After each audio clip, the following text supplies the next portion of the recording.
Sharks in the water, okay? Sharks in the 4,400 sharks, smelling blood that will not be denied. Not because of our love for winning, because our extreme hatred for losing. The Western champs, winning it!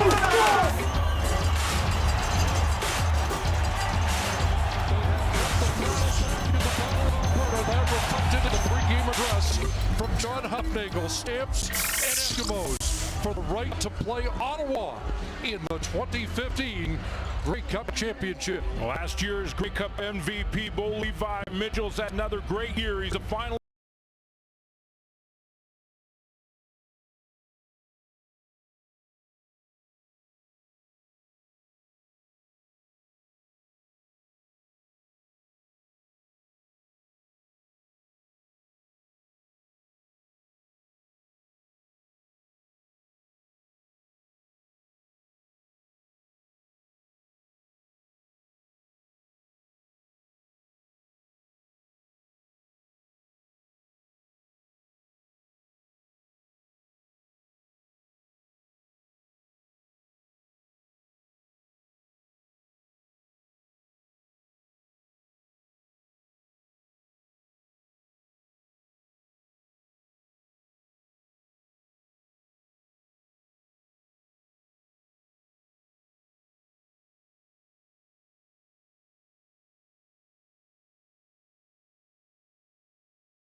Three in both rushing and passing.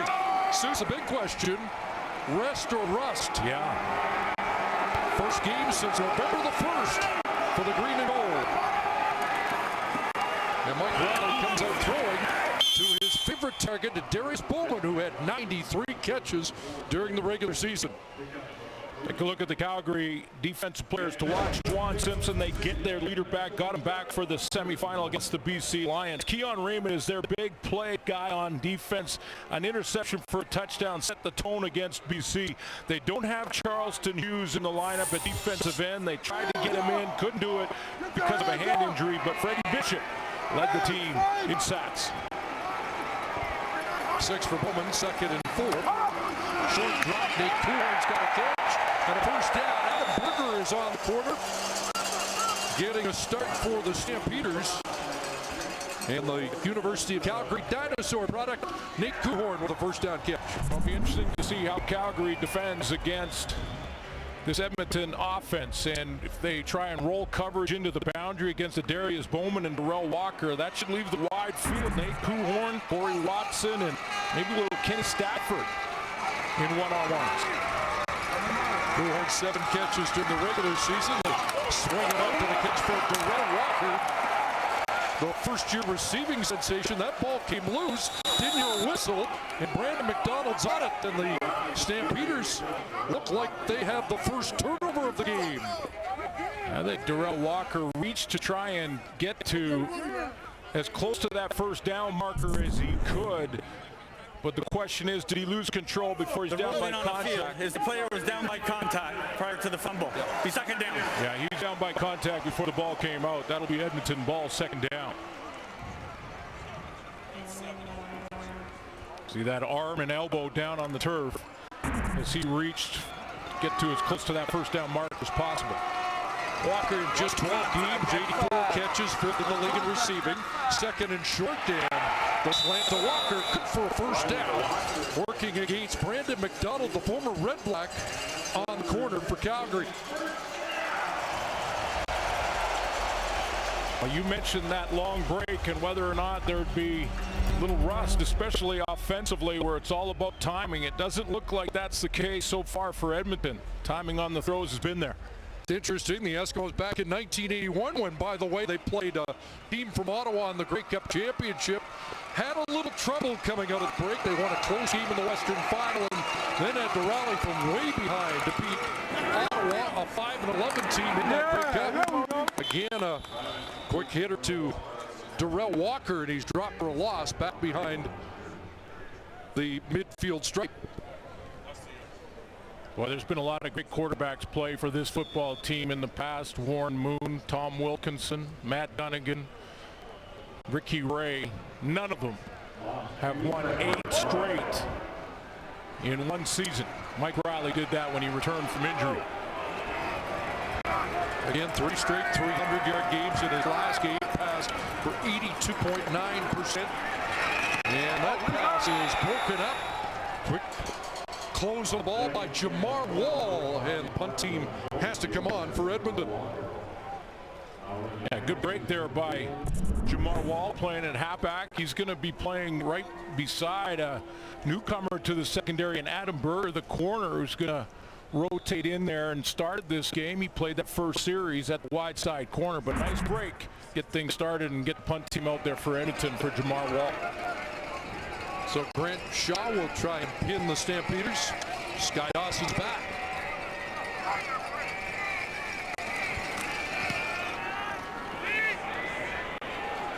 And Dawson fields it around the 9-yard line. That's a 48-yard punt. And Dawson dropped the football. He was hit hard by Matthew Boulay, and the Eskimos are on it. And the officials say it is Edmonton football.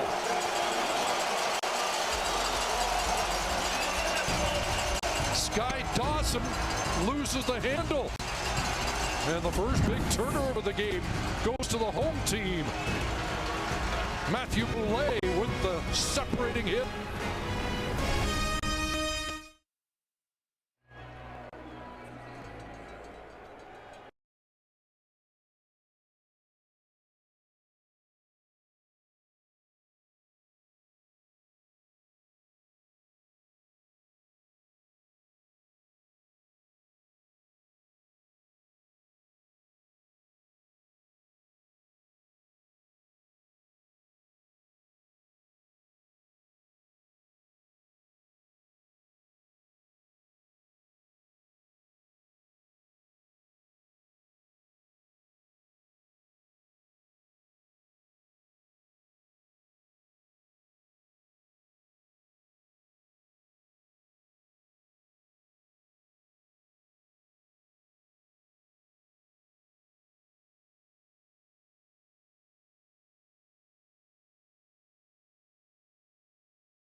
Watson out of Concordia just signed a new 2-year extension.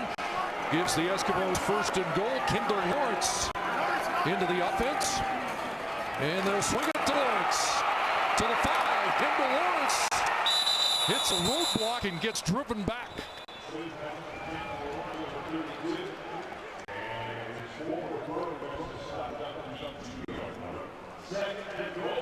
It'll be second goal from up to 2.5. Edmonton Eskimos are attacking the wide side of the field right now with these swing screens. Either Kendall Lawrence or Derel Walker. Here's that fumble one more time. Kevin McCarty gets the assist. He made first contact, turned Scott Dawson into Boulet. McCarty, the longest serving Eskimo in his 9th year. Akeem Shaver back in.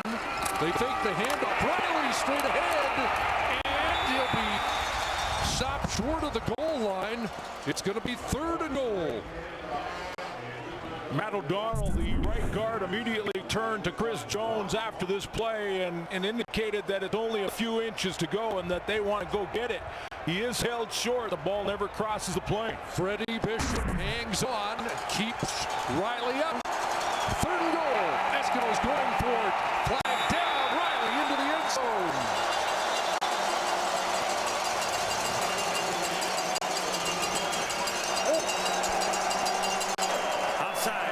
Calgary, number 28.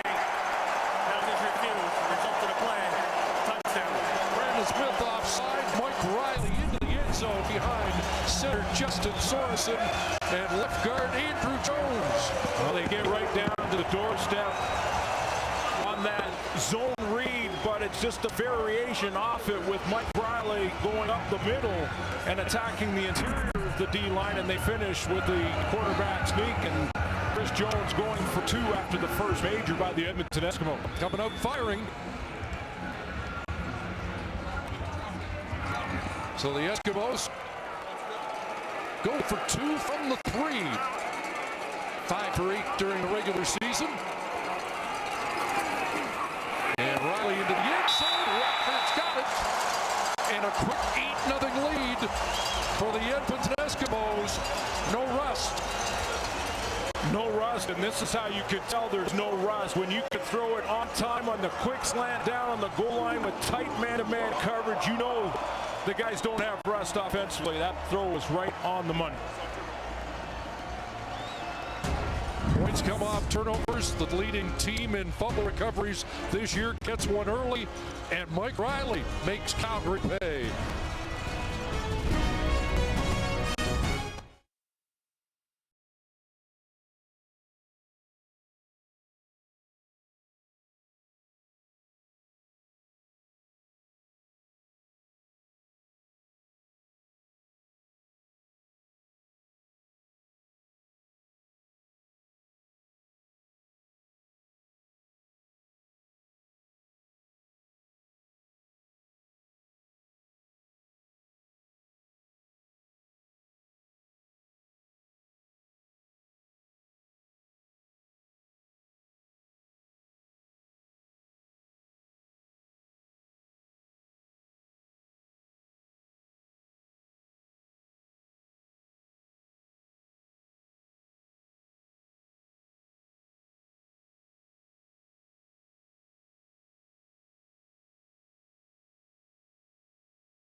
Turnover is always such an important part of every football game.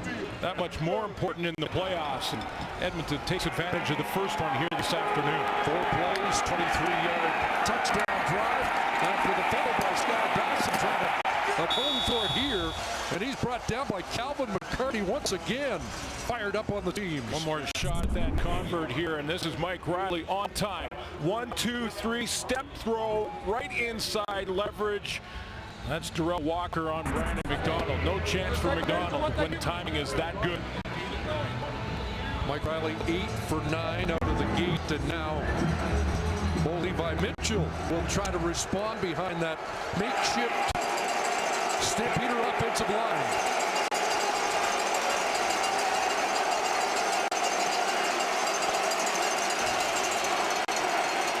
Into the hands of Messam, stood ahead, and he has about 3.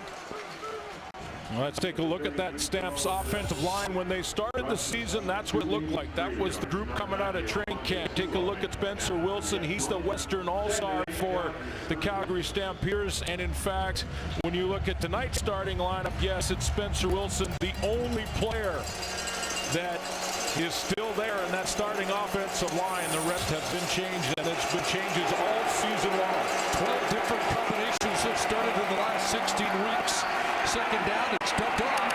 Underneath, it's Messam, and he crashes for a first down up around the 44-yard line. Well, they got to get a big 245-pound back going, just like they did against the BC Lions in the semifinal. 147 yards rushing for Jerome Messam, but that can give the young and inexperienced offensive line a chance to go and run block. Even on those little swing passes, they can become more aggressive and settle into this game. He had 81 yards receiving last week against the Lions in the Western semifinal. They fake it to him, and over the middle there's the leading receiver in the Canadian Football League. Eric Rogers is down to the Edmonton 45-yard line, finally tackled by Pat Watkins. The other aspect of getting Jerome Messam established is that once you get him established, watch how he influences the defense on the play fake. Jerome Messam is going to go play action here with Levi Mitchell. That pulls up KC Sherrod in the middle to come and try and stop him, and who's open right behind him? Eric Rogers. Rogers with 4 touchdowns in 2 playoff games. Pierre last week, another Eric's shotgun snap, but Mitchell gets it to the sidelines and into the hands of another former Dino, Anthony Parker. What a season for Eric Rogers out of Cal Lutheran. Led the CFL in big plays. Those are plays of 30 yards or more. He had 13 of them. And you mentioned when he gets down in that red zone, he is the #1 target. 10 touchdowns on the season for Eric Rogers. Averaged 65 yards in the 3 games against Edmonton. Against the rest of the league, up around 90 yards. Here's Mitchell pulling down another high snap and taking off. Don't see him run that much, just 19 times during the regular season. You know, he doesn't run much, but he will run to buy himself time. He'll move around in that pocket, negotiate the pocket well. Did that in the Grey Cup last year very effectively. He'll be a little short here. 3rd and about 1.5 yards, and the field goal team comes on. Are those snaps just enough to get his timing off? Well, it'll take his eyes off the coverage for a split second. They're going to have to shore that up as this game goes on. Paradise has been good this year, 41 of 47. You could see the playoff accuracy even better. And a finalist for outstanding special teams play.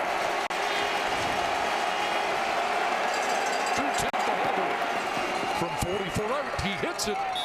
And the Stampeders are on the board. It's a 5-point Edmonton lead. Just over 4 minutes remaining in the opening quarter of the West Final.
Adam Berger out of SFU, fourth-round draft pick back in 2012 at the wide side corner because Fred Bennett injured at the end of the regular season.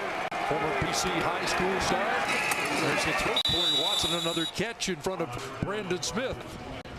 5 yards to the 40. I noticed in the first series they had Derel Walker and they couple swing screens to the wide field. That was probably to test him as a tackler coming up from that corner spot. Normally they'll play Derel Walker and Adarius Bowman into the short side of the field. On the hash mark right now would be into their left side. Stampeders with more injuries than they've had in recent years without Charleston Hughes as well. 2nd and 5. Riley with the punt, looking downfield. Incomplete. Kenny Stafford can't hang on. Yeah, and they know they just missed one. And this is the first time where maybe it is a little bit of rust. And guess who they're going to go ahead and test? It's Kenny Stafford to the wide field against Adam Berger on the post route. And they're going to ask Adam to try and cover. He's high on the high shoulder, but that was a throw and catch if the ball's a little higher. In the slump buster against Calgary, Stafford had a pair of touchdowns in the Labor Day rematch win that finally ended 12 consecutive Eskimo losses to the Stampeders. Shaw's boots and on a hop. Dawson covered well again. Dion Lacey, who led the Eskimos in special teams tackles, gets down for first.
And you saw right on the second play of the game, a high snap. They're stressing him out, they're covering him, see if he can handle the matchup. And right now they're trying to cover up as many guys as they can, get the one-on-ones, and I think it's a great plan.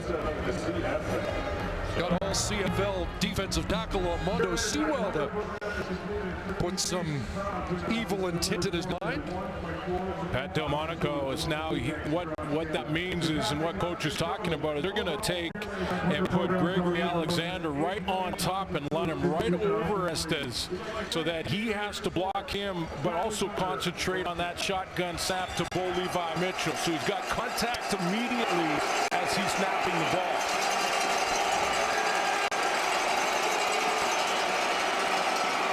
First down, and there's Joe West across the middle. So Bo Levi Mitchell finding an open spot in that secondary a couple of times over the middle for 17, and the first catch of the game for Joe West. We talked to the coaching staff about why, if Jeff Fuller was closer, if he's ready, and he was healthy and ready to go, but Joe West playing so well. They had some issues with the Canadian ratio, so they could only take one of the two, but couldn't take Joe West off the roster. Playing too well.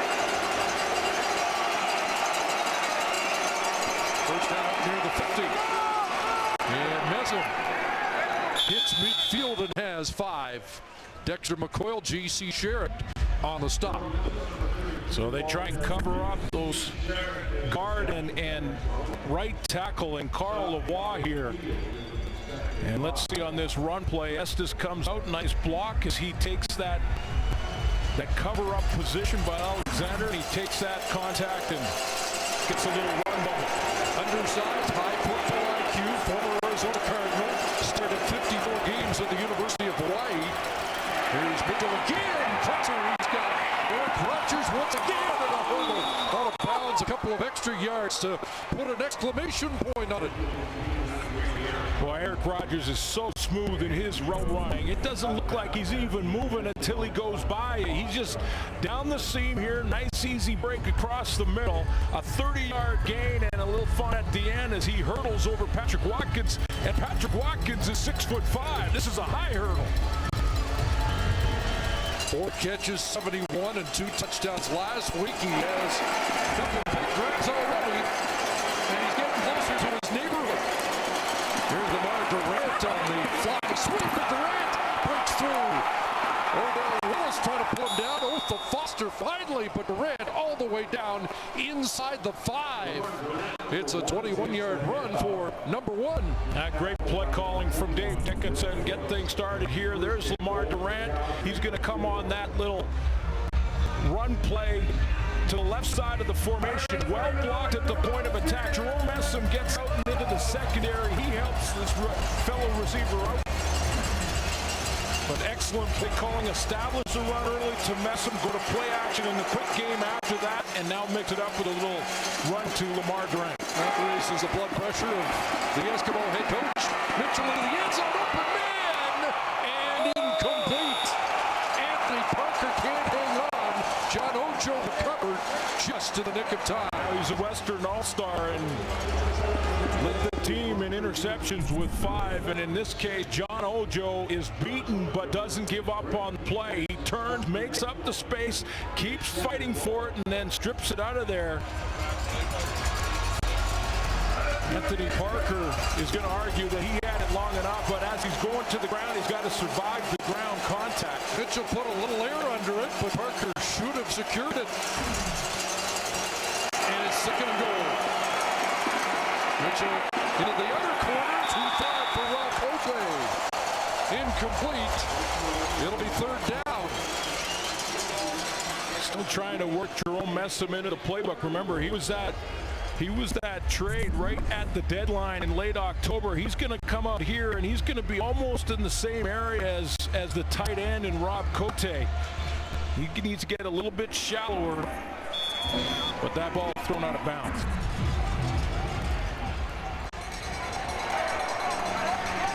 So an impressive drive comes up short, and Pierre is on to attempt his 2nd field goal of the game. This from 11 yards out.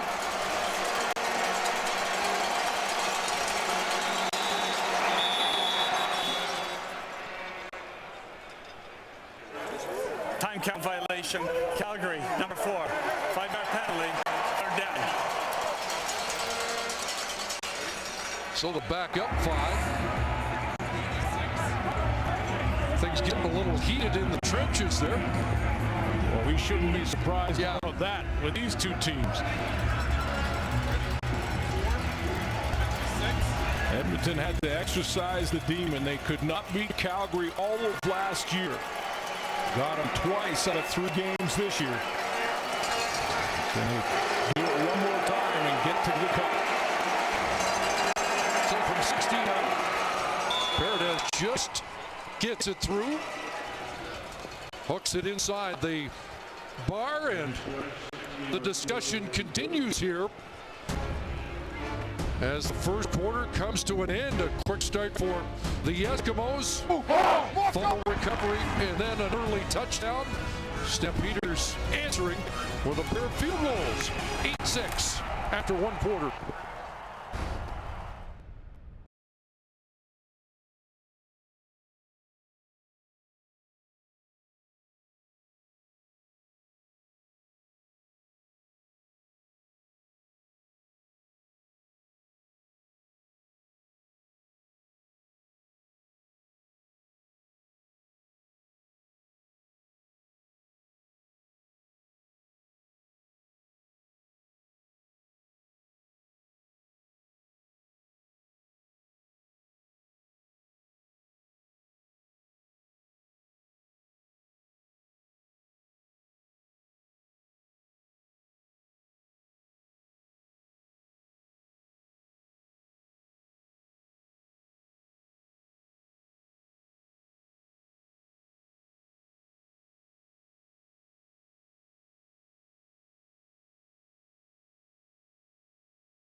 mistake of the game made by Calgary despite an edge in stats.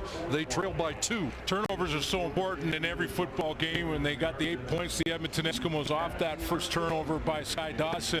But I like the way that Dave Dickinson is calling this game offensively for Calgary right now. He's got Jerome Messam established early in that quarter, then went quick play action so Levi Mitchell could get out of his hand quickly, and then mixing it up with a little fly sweep there to Lamar Durant. This is good play calling to allow that makeshift offensive line, Chris, to settle in. It'll be interesting to see if the Eskimos are able to mount a run game today without Shakir Bell or Chad Simpson. Chris Jones using a relative newcomer in Akeem Shavers out of Purdue in just his 3rd game at the running back spot. Does have Kendall Lawrence who he can deploy in that area as well. And he is their ace return man. And Kendall Lawrence over the 35-yard line. Glenn Love leads the surge downfield on the teams. Well, everybody gets involved in the Battle of Alberta on ice or on turf. There's Taylor Hall. Edmonton Oilers and Jordan Eberle is right behind Taylor Hall there. A couple stars for the Edmonton Oilers supporting the cause. And Mark Giordano, Johnny Gaudreau and company wearing the Stampeders. Love to see that. The Battle of Alberta runs deep. Mike Riley back to work. Underneath it goes Shamar. Chambers has a catch. And Chambers, good second effort to drive for first down. Working against Adam Berger. You know, it's one thing when you see something you want to try and exploit offensively, and I think Edmonton's doing that. They're going to test Berger out there now. Calgary can make a change and go with Ciante Evans at corner. Berger gets up limping after this quick throw to Shamar Chambers. They don't want to go too far, though, from what's got them here, which is the short side, and Bowman and Derel walk. 12-yard pickup, but a first down. And now onto the ground. And that is the newcomer Shavers, and Mike Johnson stuffs that. Boy, he's had a good year at defensive tackle, number 93. And they're right now, Chris, making a substitution, and Ciante Evans has come to play the wide side corner. They're going to bring in Jeff Heck now. Play more of a 30 front, which is 3 down linemen and 4 linebackers, and Heck will be the extra linebacker. Rich Stubler is trying to mix it up now, especially on second down. They do have to juggle because of the ratio to make sure they have 7 Canadians on the field. They also have defensive tackle Derek Regan out of Queens on the field right now, and a pass underneath is caught by Bowman, and they convert on second down.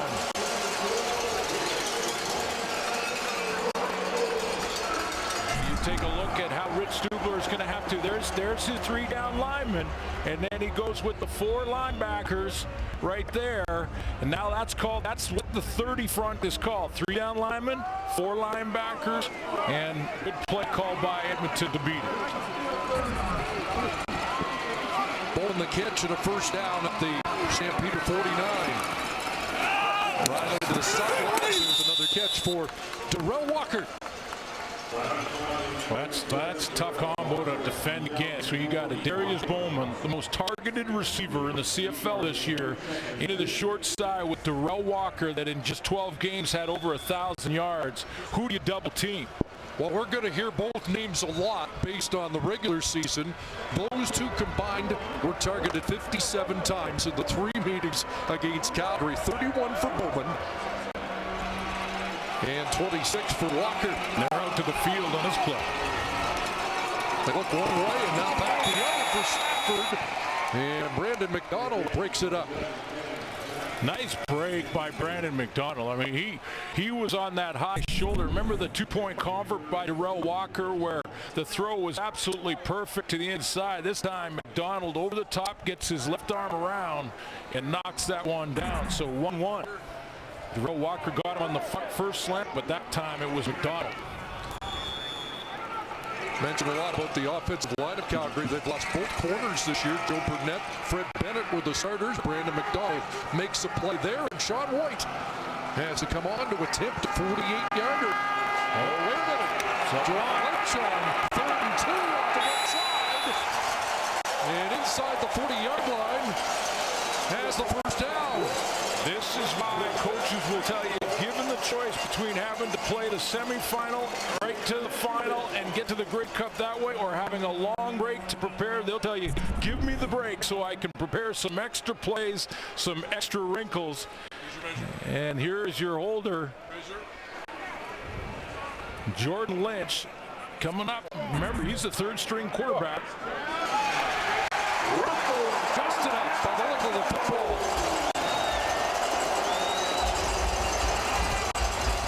And that gets a smile from the coach on the sidelines.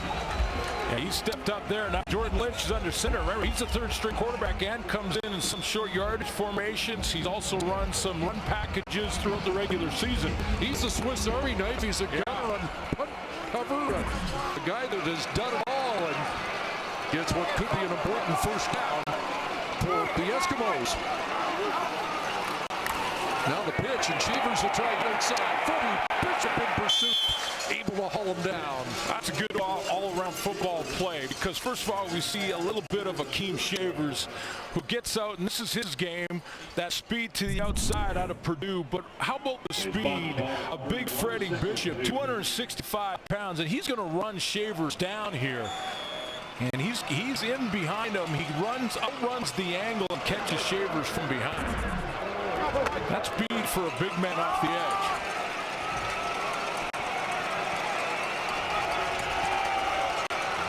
Second and 2. Bowman was motioning. Handoff inside. Shavers crashes inside the 30 and is close to another first down. Played his final 2 years at Purdue.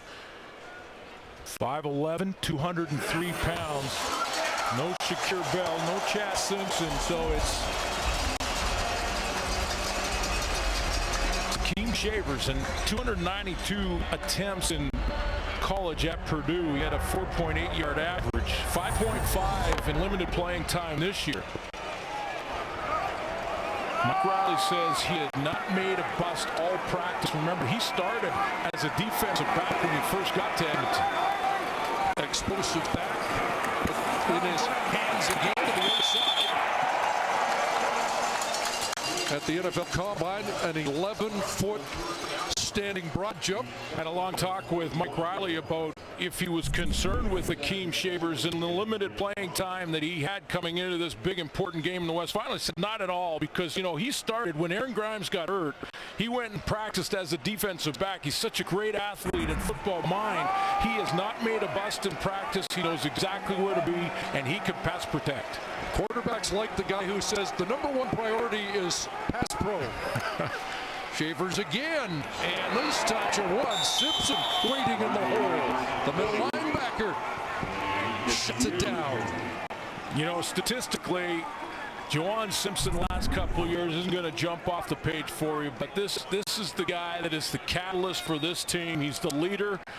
He was a former captain at Alabama, and when they need him, he steps up and makes a play. He's going to make Edmonton have to try for a field goal here. Missed 5 late in the year, the broken collarbone, and after a delay, Chris Jones does send the, well, let's see, Jordan Lynch back on. He is the holder, and I think he's also, well, they do have Sean Wade on the field, so let's see if they got something up their sleeve again on 3rd and 1. Or, well, Juwan Simpson just walked around to that field goal return team, and he reminded them, hey, be careful. Here we go again. They try and draw them offside. As you can see, it's more than a yard, and Calgary doesn't bite. Count violation. Edmonton, number 5. 5-yard penalty, remaining 3rd down. This is the captain in Juwan Simpson, making sure that everybody on that side of the ball was on the same page. Juwan Simpson, look at him bark out right in the middle there, telling everybody, hey, this is a fit coming. Make sure you're ready. Don't let it happen second time in a row. And Jordan Lynch has to pull the plug and say, no, we don't have it. Heartbeat of the defense. Juwan That's what veterans do. So White from 32 yards out. Got that. And it's a 5-point Edmonton lead. Just past the 6-minute mark, 2nd quarter at Commonwealth.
red and black plaid optional.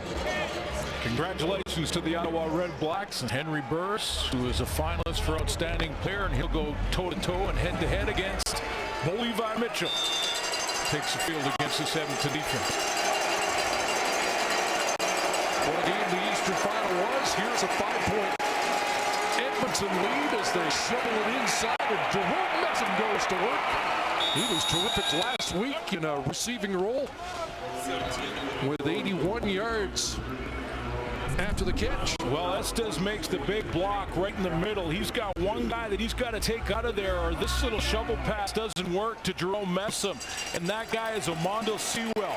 He takes him out of the hole. That allows Messam to get to the second level into the secondary. Third straight game, Messam playing a former team of his. Started against Saskatchewan, against BC, and now gets stacked up against his old team, the Edmonton Eskimos. Dexter McCoyle helped shut the door in his face that time. Yes, 3 years ago, traded for a 6th-round draft pick from our Edmonton Eskimo. And told us yesterday that there was a suggestion he might be going to Ottawa. Sean Lemon was lobbying for him, called his agent to find out if there was anything there, and 2 days later, he became a Stampeder. Passing the flash, West is loose in front of Watkins, and West has a first down catch into Eskimo territory.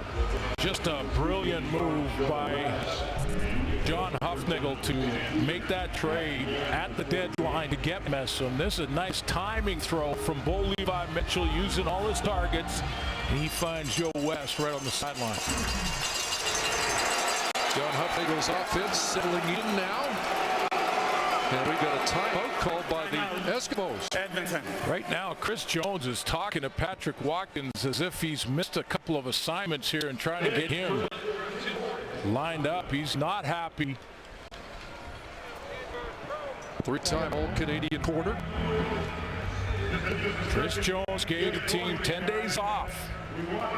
Last game was November 1st. Brought them back. They went 3 hard days of practice, and then on day 3 had a scrimmage. Offense against defense, ones against ones. Try and get that intensity back.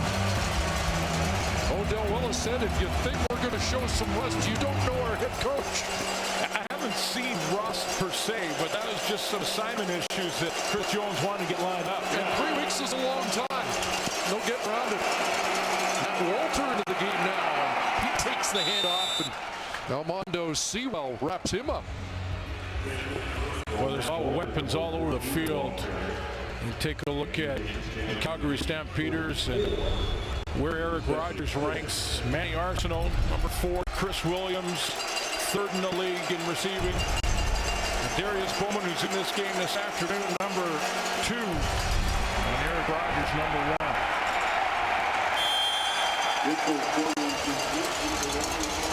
And number 1, Lamar Durant, gets stopped short of the first down. It's going to be 3rd and about 3. Second fastest coach in CFL history to 100 wins. Got there this year, John Huffnagel. His final season on the sideline as the head coach, will move up into the executive offices as GM next year. Dave Dickinson will take over on the sideline. Forecast was for the wind to increase during the afternoon. Doesn't look like that's the case. A crosswind at the moment as Paredes lines up for 48 yards out and got it. Rennie Paredes, who was 19 of 21 from outside 40 this year, hits a big one here.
last week looking for some advice on whether or not to take the team indoors to practice because it was chilly or to leave them outside. And Coach Parcells said, well, you might as well leave them outside and don't overdo it. And he also asked, are you doing any wet ball drills? To which Jones responded, I wasn't planning on it. And he said, well, what if it rains? So Chris Jones had a bucket of water on the sidelines and they were dipping the footballs in it. And the players were not loving it, but leaving no stone unturned, as you said. And ready for a frozen, maybe turf game. Taking a shot here. And Derel Walker, the intended target. Incomplete, but a flag down. Brandon McDonald in coverage. Draws the flag. Great receivers have that second gear, and Derel Walker certainly has that. Calgary, number 31. Point of foul, automatic first down. He comes out of his break in a really glide mode and then takes an extra hard step, and that draws the foul from Brandon McDonald over the shoulder. If there's any question, he grabs his waist and slows his progress to the football. That's classic pass interference. 39-yard penalty, just 5 pass interference calls against Calgary all season long. Fewest in the league, and Derel Walker the intended target there, and it looked like he might have got tackled before the ball arrived. But they're looking for back-to-back PI calls. And Mike Riley went up to ask, what about that second play? Tried to go tempo offense, call it quickly so that Calgary can't make any personnel changes. Got away with that. Walker burst onto the scene with a 14-catch game against Hamilton, 183 yards, and a challenge flag. Chris Jones thought he saw pass interference as well.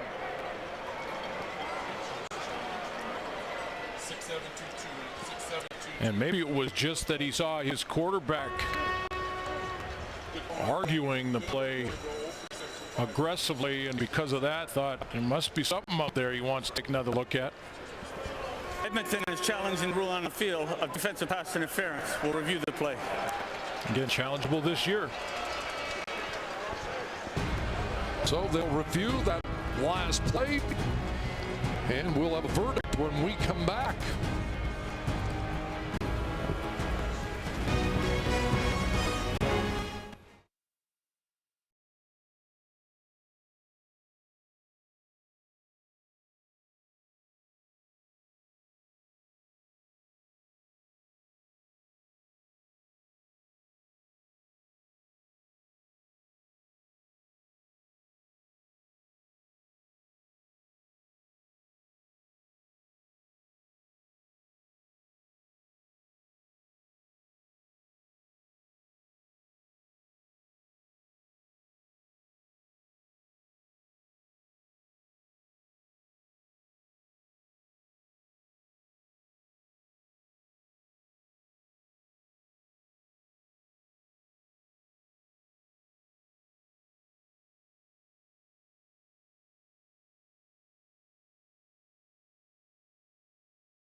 The corner as Derel Walker comes inside. He gets tripped up, so if anything, that would be incidental.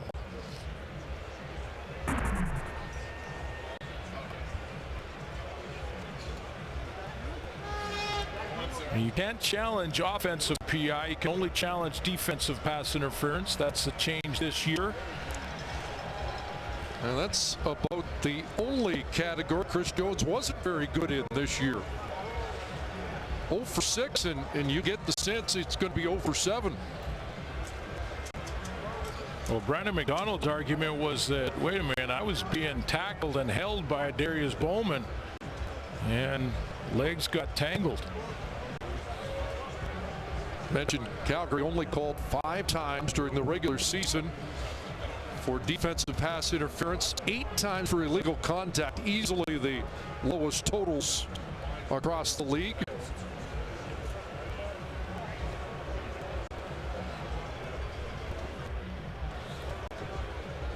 Well, this has not really been an issue for either of these teams when you talk about illegal contact or pass interference. 1 and 4. Edmonton, yeah, the best team in the league, Chris. Edmonton 14 BIs and 7 illegal contacts. And I think you're going to see in the rules committee meetings this year a real After push. review, it's been determined by the command center that we have pass interference.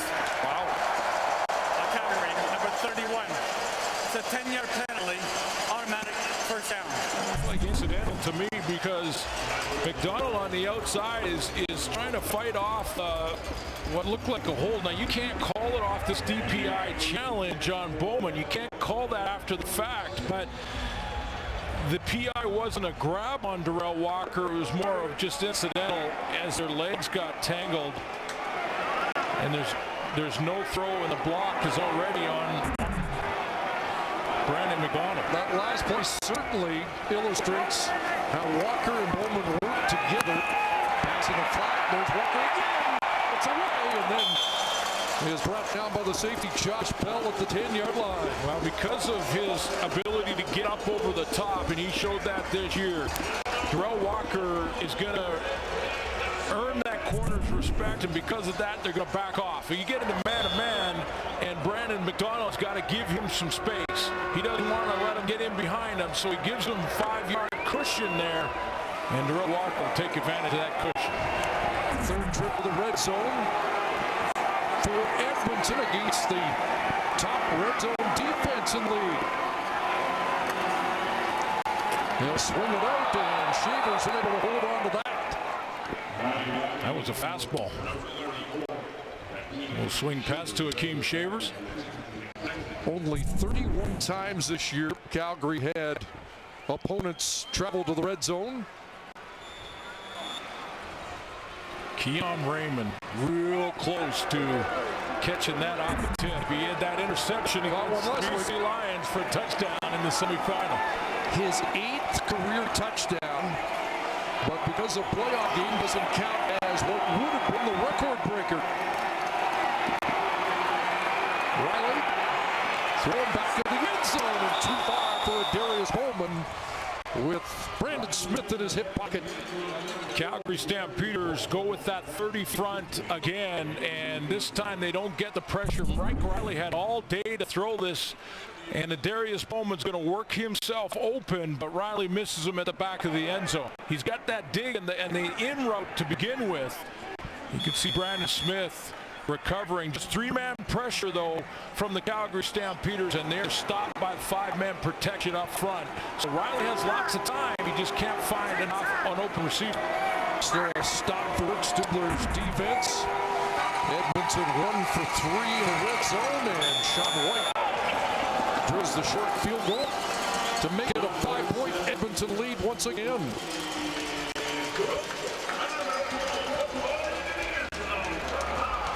A little bit of a chess match.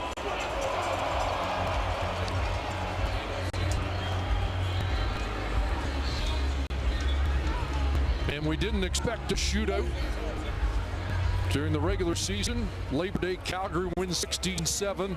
The rematch 27-16 to Edmonton, and then the tiebreaker 15-11 for the Eskimos. And that got them home field with both teams at 14-4. Both great defenses, so simple, not similar in style, Chris, but similar statistically throughout the season. Uncanny how similar the stats are. At least 20 categories, they're 1 and 2. Messam straight ahead. When we take a look at these two teams, both 14-win teams. First time in CFL history that the West Final has been played with two teams that have won 28 games. Their points for almost identical. points against, 346 to 341. TD passes. I mean, whether it's offensive or defensive categories, it's been neck and neck between these two teams all season long. Eskimos will allow 11 fewer yards this season than Calgary defense. Second down, Mitchell's got to bounce around, but has an open man, and there's Marquay McDaniel. So often the second down conversion outlet for Levi Mitchell. And the Stamps will stay on offense as the 3-minute warning is given to the benches. Second down conversion catch to 1,000-yard receiver, Marquay McDaniel.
Big win over the Tiger Cats to get the Grey Cup 103. Back to Chris and Glenn. Thank you, Rod. 5-point Edmonton lead. First down for Calgary at the Stampeder 50. Levi Mitchell with lots of time. Looking downfield, and the catch is made. Simon Campo, who has not played since week 3 when he suffered a broken leg, has a huge catch here and a 39-yard pickup. Great catch. It starts with protection for Levi Mitchell. Has all day to throw back in the pocket so he can wait for Campo to come open on that corner route. In behind Koshi Mwamba. And a 61-yard catch in the Western Final last season. A big one here. And the Stamps in business as they hand it off to Nesson. And he breaks a tackle, second level, and a first down to around the 10. Chris Jones has been agitated all first half about the play of his defense. This is a #1 ranked defense that has given up some yards now. That corner out in behind, we saw him earlier get into the ear of Patrick Watkins. Flag down. They ranked second against the run in the regular season. They were the #1 team against the pass in the regular season. Major foul, unnecessary roughness. Calgary, number 86. First down, had to gain on the play. We'll go back 15 yards from that point. First down, Calgary. Costly penalty against Anthony Parker, but after the first down, and they're backed up to the 25.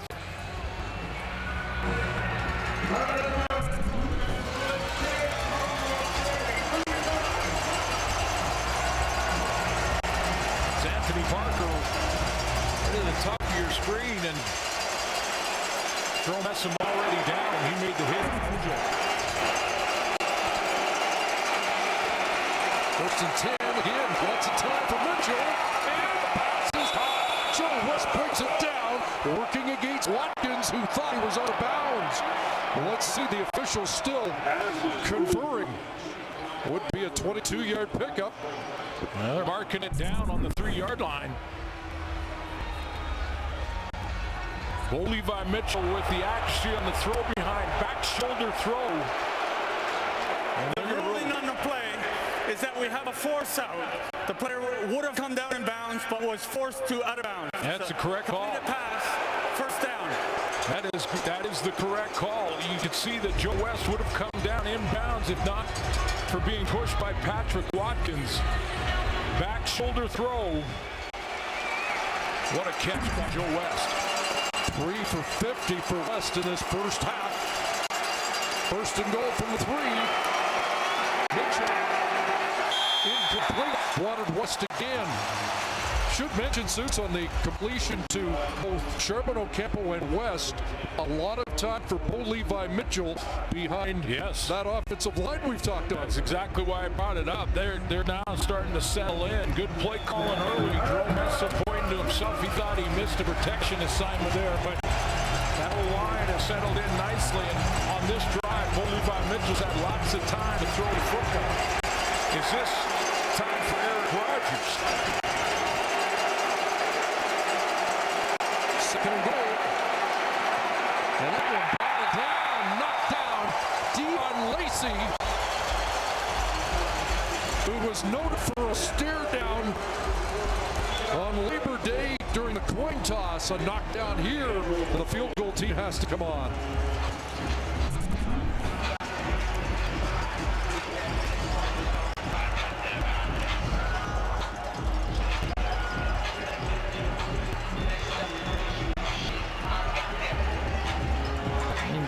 Levi Mitchell was looking for Eric Rogers coming out of there on the slant. He had all kinds of attention. Short field goal attempt for Paradis. No problem, and with just under 2 minutes to go here in the opening half, it's again a 2-point Eskimo lead. So both teams have had plenty of deep forays into opposition territory, but have settled for short field goals. The number one target, Chris, down in the goal line for Calgary all year has been Eric Rogers. Watch the attention. He draws number 80 in the third receiver hole right here. Comes in, Aaron Grimes jams him. He gets hit by Odell Willis. Double covered on the slant route. Ball knocked down.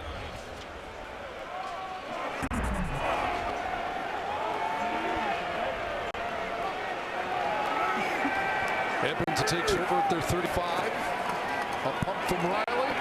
He's got some time, but has to dump it off. There's Shevers up at the 43. Junior Turner to tackle after a pickup of 8. You know, overall, the philosophy for both these teams right now, it seems to be to not send a whole bunch of pressure and exotic blitzes, but to be patient.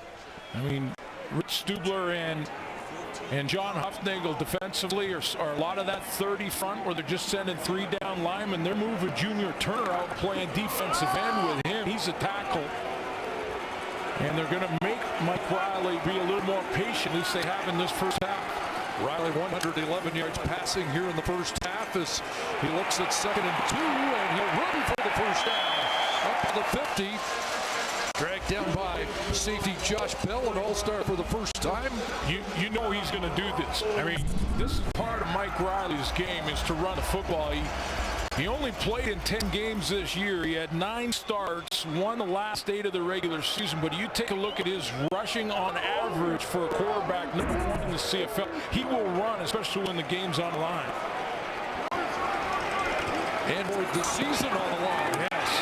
That ball, the Chambers nearly picked up, but Shamon Chambers the catch, and Deontay Evans can't believe he's not running the other way with the football. Yeah, see, this is the substitution. Now they switch up Adam Berger and put Evans out to the wide corner, and he jumps this one quickly and just misses.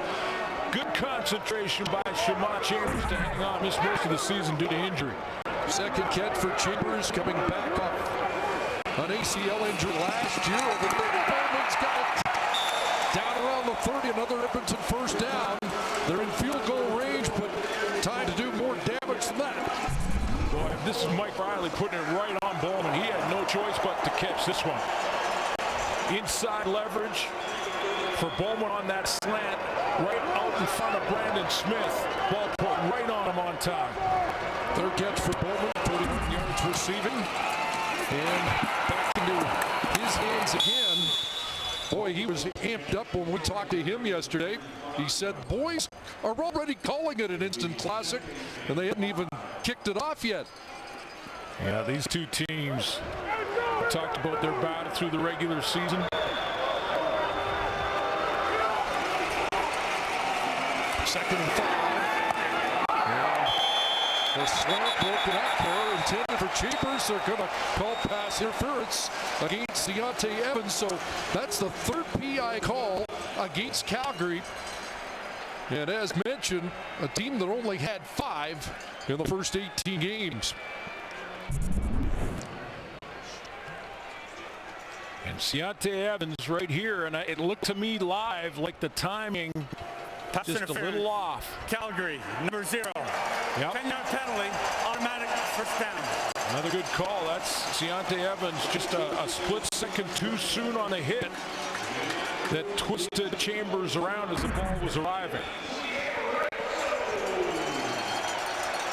So the fourth trip to the red zone, 1 for 3 Edmonton. You saw John Hufnagel look like he thought about challenging that call. Doesn't. Here comes the safety blitz. Now they get to the wire. Bowman, touchdown.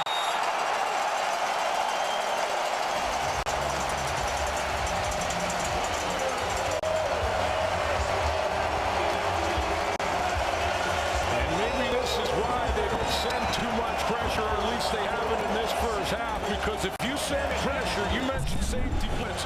If you send pressure, that means the back end, your defensive backs are in man-to-man defense, and Adarius Bowman just stretches to that cone on Brandon Smith, coming right into your living room. Just built some popcorn. What a big drive, late first half for Edmonton.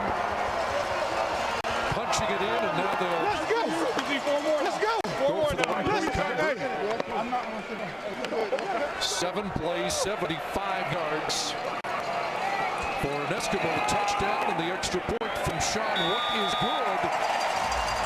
Biggest lead of the first final as the Eskimos are up by 9.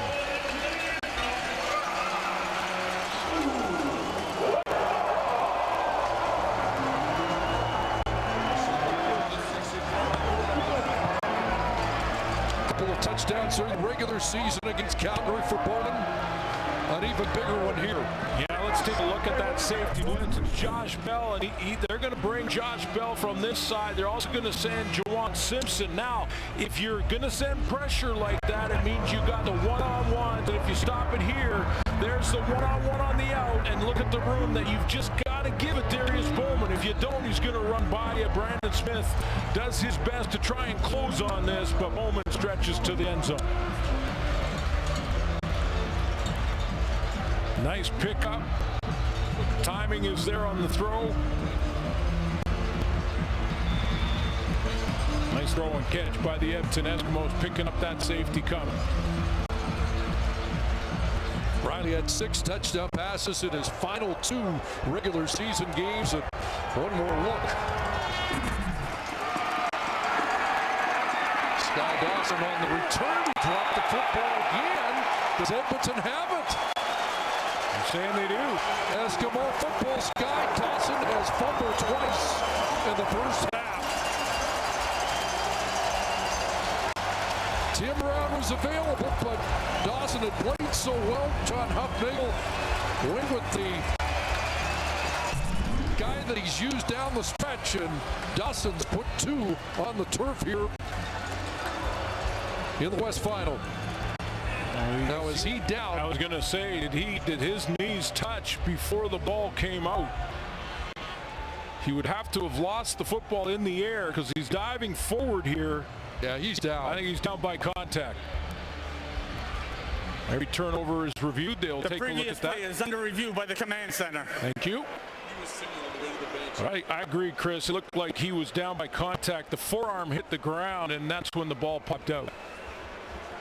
I think the head coach may have a visit with him anyway, but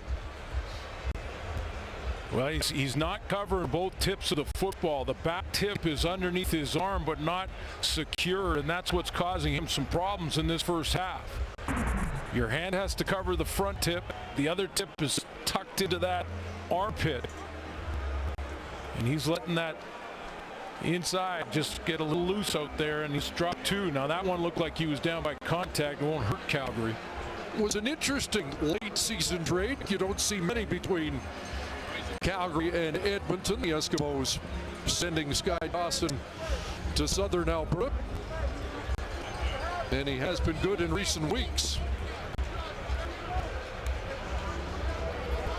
After review, it's been determined that the Calgary player was down with contact at the 35-yard line.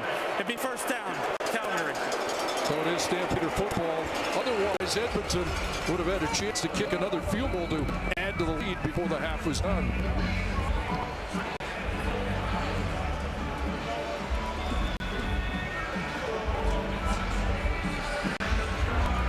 Well, we've seen Calgary Hail Mary more than once in recent years. Late in the opening half. They'll hand it off to Big Guy instead. Messam tackled by player Smith.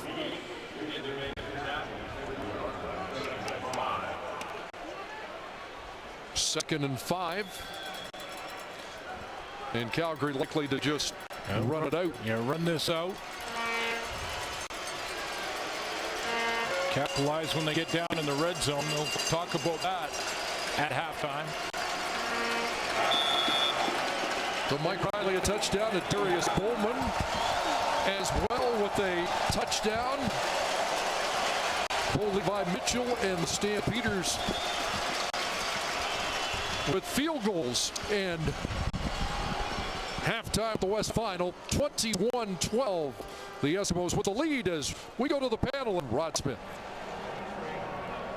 All right, thank you, Chris. Well, there were questions of whether the Edmonton Eskimos would be just too rusty after 3 weeks away, but that rest looks like it has helped them a lot. Looking sharp, especially with that late drive of the touchdown to Adarius Bowman and a bigger lead at the half. Milt Stegall, Matt Dunnigan, and Chris Schultz along, and Edmonton with the lead the entire way. There have been some key plays, Matty, in this football game that even before the Bowman touchdown, explain why.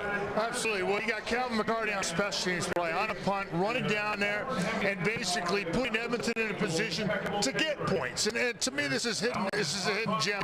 And then you got John Ojo on the other end making a fantastic defensive play. A long, lanky player like we've talked about that Chris Jones loves, makes a play in the end zone and takes one away. There's McCarty doing his thing, and then here's Ojo on a fantastic play, not giving up on the ball, taking points off the board for Calgary. Hidden gems right there for the Edmonton Eskimos. Guys doing the dirty work, making big-time plays. Well, you know, these Edmonton Eskimos had 3 weeks off, so we know Chris Jones was in his lab thinking about things, thinking about different things he could do, trick plays. And we know he's a gambler. We saw what he did last year against these Calgary Stampeders. He was backed up at his own 10, 15-yard line, and he faked a punt. So we knew he would come into this game and have some trickery, and that's exactly what he did. After the first touchdown, he decided to go for 2 points. It paid off for him. And then he had another opportunity.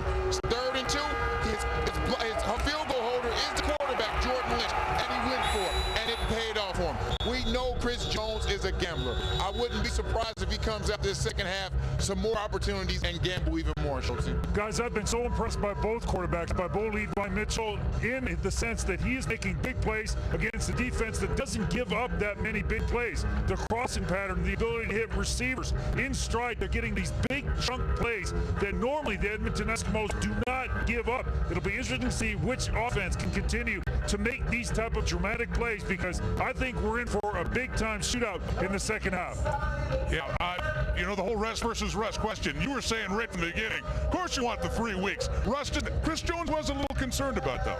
I'd much rather deal with that scenario than limping into the playoffs like the Edmonton Eskimos did last year against the Calgary Stampeders. I've seen a discernible difference here in the first half. I think we'll see it even more play out in the second half. I would like to see these Calgary Stampeders come out and establish Jerome Messam a little bit more. We saw early on, give him the ball. He's a big bruising running back. Give him the ball out of the backfield, some some screens. After a while, as a defense, you get tired of tackling somebody like Jerome Messer. But you know so what? I want to see him give the ball a little bit more. What was really odd was the, not altercation, but the discussion between Patrick Watkins and Chris Jones in terms of Edmonton doesn't have great clarity on who covers who and what they're doing in the secondary, because there have been so many moments where Calgary's made those big plays. They got to clean that up. Shows you a lot of those plays happen in zone defense, and when you got a guy like Levi Mitchell and receivers like Rogers and West running through the zone defenses, he's going to find those windows. And Patrick Watkins, he just had a brain fart on the sidelines. You know, and Jones was just tuning him up, saying, "Come on, get with me."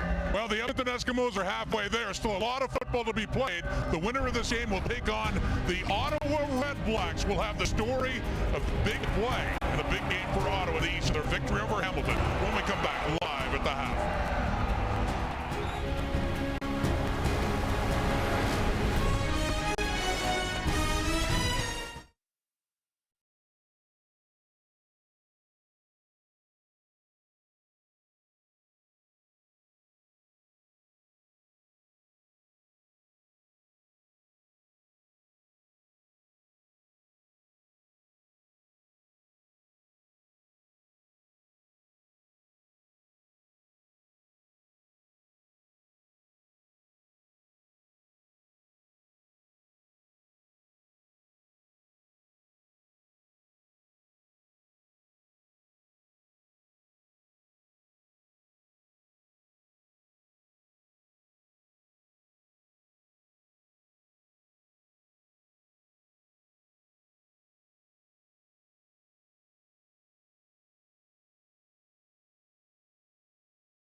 the best trick shots of 2015. CFL players show us why they chose professional football, not professional hockey.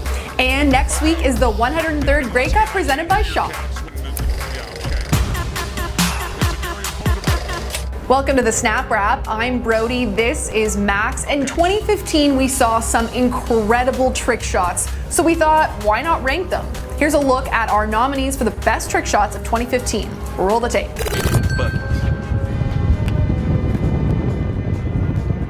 Low over. Get it! Oh!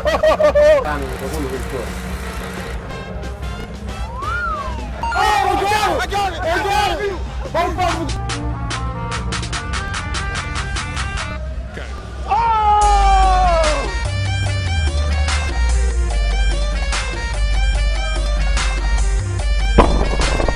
So head over to thesnap.ca, vote for your favorite trick shot, and we will announce the winner during Grey Cup week. This year, Shaw's been putting out some great videos with players from Team Shaw having fun off the field. Yeah, the latest video is a mashup of basically reasons why our players chose football and not hockey, or golf, or baseball, or lacrosse. They made the right choice. Connor McDavid, right? Here in Edmonton now. Oh, well, that's hopefully not what he does. You just have to edit all this out. Okay. Oh, I can do lacrosse now. That's the one with the little basket, right? Yeah. Great stuff by Team Shaw. Loved all of those videos. Yep, all the guys are going to be at Grey Cup, which is next week, and if you're not going, I don't know why. There's going to be amazing stuff. The 103rd Grey Cup Festival. Fall Out Boy, the Nissan Titan halftime show. A really big Grey Cup sign. Dope football game. The GC Tweet Up presented by Shaw. And we'll be there. So why wouldn't you want to go? And all your buds. Bud. All right, bud. Take care of your bud. Say hi to your buds for me, bud. Thanks so much for tuning in. We'll see you next week at Grey Cup in Winnipeg. 2.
playbook now with our coach Mike Benavides. Your observations from that first half, in particular, Calgary's offense and the decimated offensive line they've had to deal with. Yeah, there's no doubt about that. They didn't start off very well, the Calgary Stampeders, and you can see they're concerned with the offensive line. As I said earlier on, they put a defensive lineman right over John Estes. As we roll into this, you're going to see the second offensive play of the game. It's a high snap, and Bull does well to just throw it away. On the very next play, on third down on the punt, there's a penalty going downfield, and that is a bad football so far. And then the biggest play of the first quarter is this. We talked about it. You can't turn it over in championship games. This is a huge turnover, leads to 8 points. But Calgary settled in. Quick play action plays to the slants. There's a wide void inside of that middle of the field, and they're going to that over and over again. They got some big, huge chunk plays from their playmakers, and then they got some other vertical plays downfield. But both offenses, and you saw the Edmonton Eskimos offense, 75 yards there. Right now, both offenses are very, very efficient. Calgary did a lot against the Eskimo defense. It's going to be interesting to see the adjustments. But right now, they're letting everything happen in front of them without pressure. Okay, well, you know, Chris Jones, I'm sure you could feel some of his frustration at the time, but he must be happy to have the 9-point lead despite some of the things that might have shown some signs of rush for the Edmonton Eskimos. Here is the coach of the Eskimos now with Ryan Rashad. Chris, a lot was made of 3 weeks off for your football club. Did you see anything in that first half that concerned you detail-wise? Well, we got to do a better job in play action. Need to tackle a little bit better. Again, we had a chance to make a play right there defensively and couldn't come up with the ball. So if we did those things in the first half, the score would be a little bit more than what it is. Thanks, Chris. Thanks a lot. 30 minutes away from a date with the Ottawa Red Blacks, but the Calgary Stampeders have a comeback in mind. We'll get back to Commonwealth for the second half kickoff coming up here in the Western Final.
Down 11 at the half. What was said in the locker room?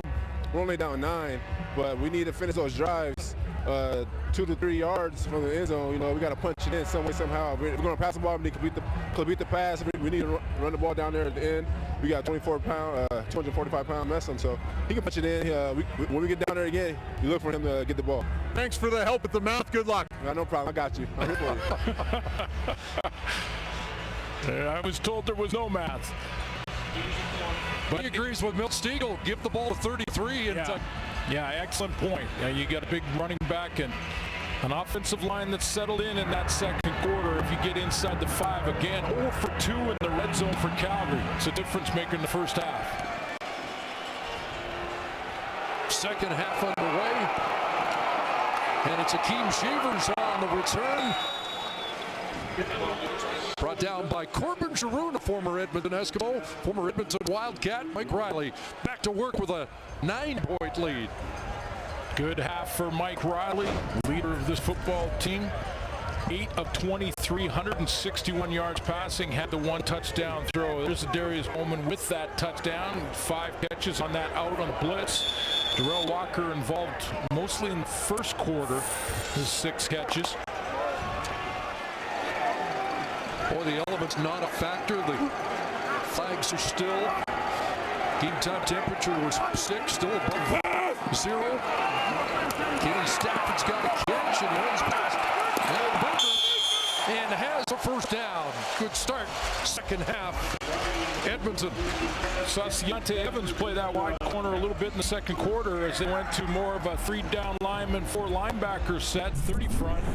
And this time they come back and start with the 40 up front and go back to Adam Berger on the corner. And where does Mike Riley go? He goes right out there to Kenny Stafford and makes Berger try and make a tackle in the open field. 13 in the first down up to the 45. 3 receivers wide side. Riley hooks up with Derel Walker on the short side of the field, and Juwan Simpson there with from Brandon Smith at 52. It's getting to that time. I know you're just starting the second half. There's so much football to be played in this West Final, but the Calgary Stampeders need to get a stop. They need to at least hold Edmonton to a field goal, and when that happens and when they need that, they look to Keon Raymond. That's the guy who comes up with the big play, time in and time out. It's number 25. Lions had a good start last week, and then Raymond nullified all that with a big 6 that switched the momentum of the game. 2nd and 3. Looks like the Eskimos are offside as Cody Watson has the catch. He's going to be a yard short of the first down, but again, Edmonton was offside, it would appear. It depends on where they mark this football, because if it's well short, looks like it's inside a yard. So likely, so they'll have to take the penalty. Yeah, they'll have to take the penalty and go back to 2nd and medium to long here, 6 yards. Well, it's going to be 7 yards. Outside, Edmonton, 87. 5-yard penalty, remaining 2nd down. Derel Walker wasn't a little bit offside. He was 3-4 yards offside on that play. You're right, though. The way they marked it, it appeared that forward progress was within a yard of the first down, but based on what it is now, it would have been 3rd and 3. Maybe they shouldn't have taken the penalty. Yeah, exactly. Here comes pressure. Berger on the blitz. Riley gets away, and the pass is Kenny Stafford comes down with it in battle against Jamal. First of all, it's Mike Riley avoiding the blitz off the edge, and it looked like to me it was Freddie Bishop. Contact on a receiver. Calgary, number 28. Penalty is reclined. First down. And right here is the blitz coming from that extra linebacker, Jeff Hecht. He comes in clean. Now he gets outside of that rush with Bishop crashing down, and then he finds Stafford down the middle and wins the 50-50 ball. So Kenny Stafford's become a dangerous target. Just 12 catches in the second half of the season for Stafford. Up there, Riley wide open. It's Kenny Stafford again. Touchdown.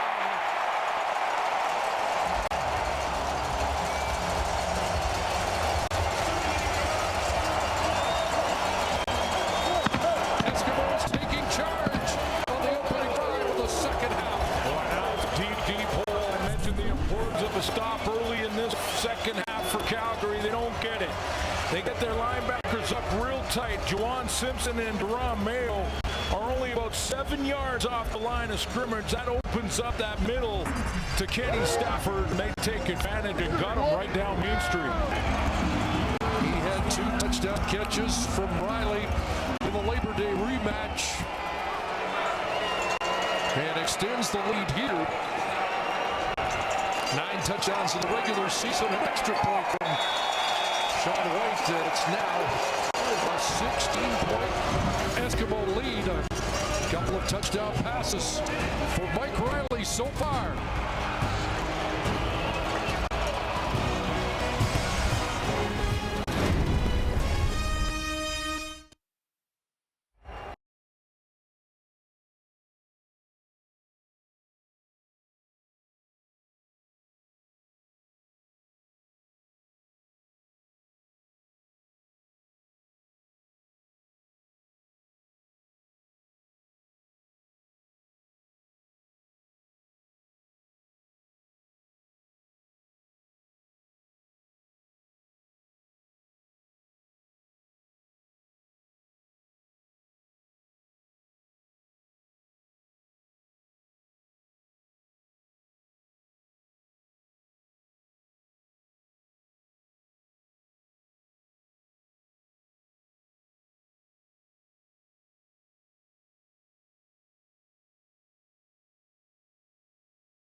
To make to Kenny Stafford. Stafford's going to make the double move and come into the middle. Now Josh Bell, the safety's way off and deep in the middle. Those two linebackers are too tight to the line of scrimmage, and there's the void right over the middle. 5 plays, 78-yard touchdown drive. Stafford with 3 catches and 76 yards in the drive. And Nathan Puhorn pulls down Dawson, who's dropped the ball again. They're ruling him down, and Scott Dawson's been shaken up.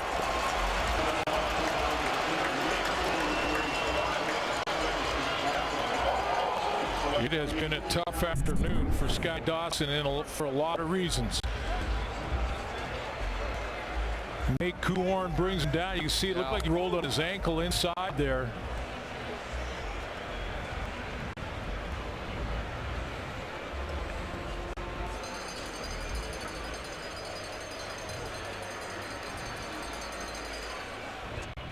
Official right on the spot ruled him down by contact.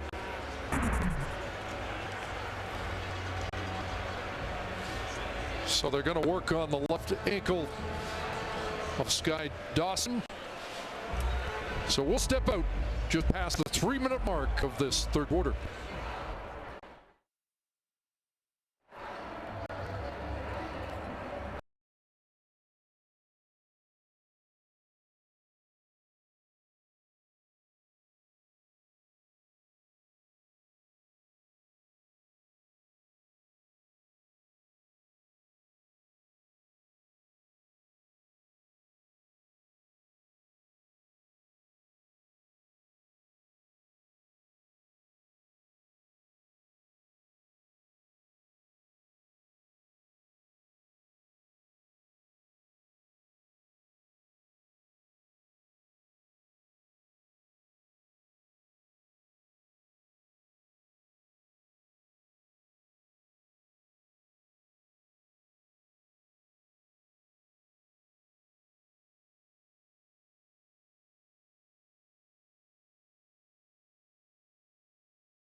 advantage of was the middle of the field with the Calgary Stampeders playing a number defense, meaning pushing 4 over 3 and 3 over 2, and with the linebackers close to the line of scrimmage, there's a void in the middle they wanted to exploit. They thought they could do that, and they got that last play.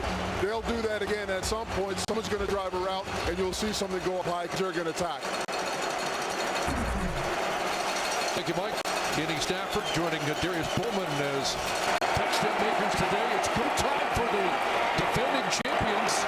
And the hitch to Michael McDaniel, not going very far. Pat Watkins got stoked up in the first half by his coach, makes an early defensive play here in the second half. Yeah, and then Dave Dickinson, the play caller for the Calgary Stampeders, may just have to attack the middle of this Edmonton defense and see if he can't make that same kind of play over the top that coach just talked about.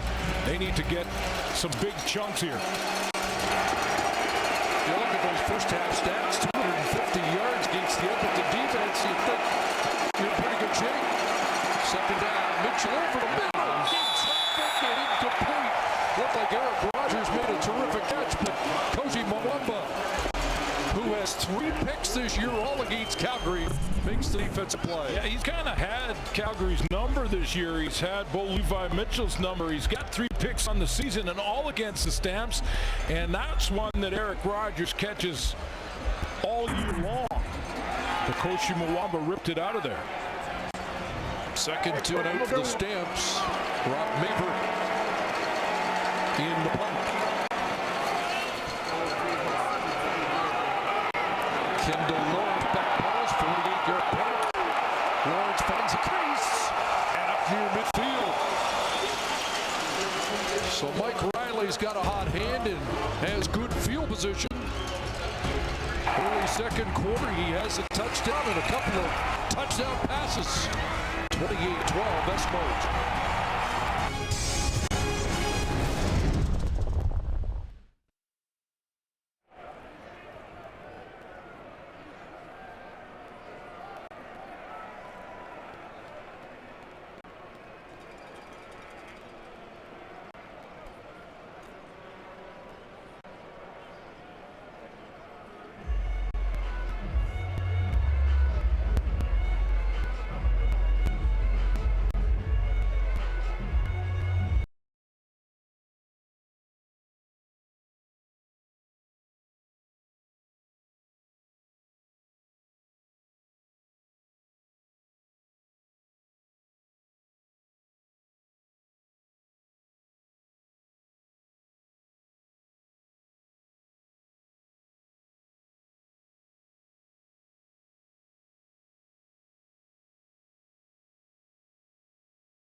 Visit tsn.ca/Marks Fan Camp for terms.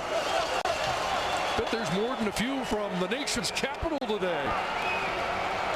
Mike Riley and the Eskimos looking to really take charge. On the end around, and he gets bounced out by Brandon Smith just across midfield.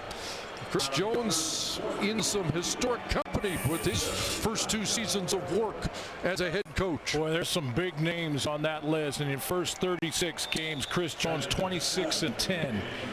And you take a look at Mark Trestman just below him. Don Matthews, one of the greatest coaches of all time in the Canadian Football League. Frank Ivey at the top of that list. Great start for Chris Jones. Now, can he get over the hump and get to the big game? 2nd and 7.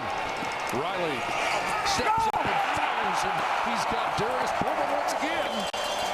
Bowman dropped the ball, and does Calgary have it?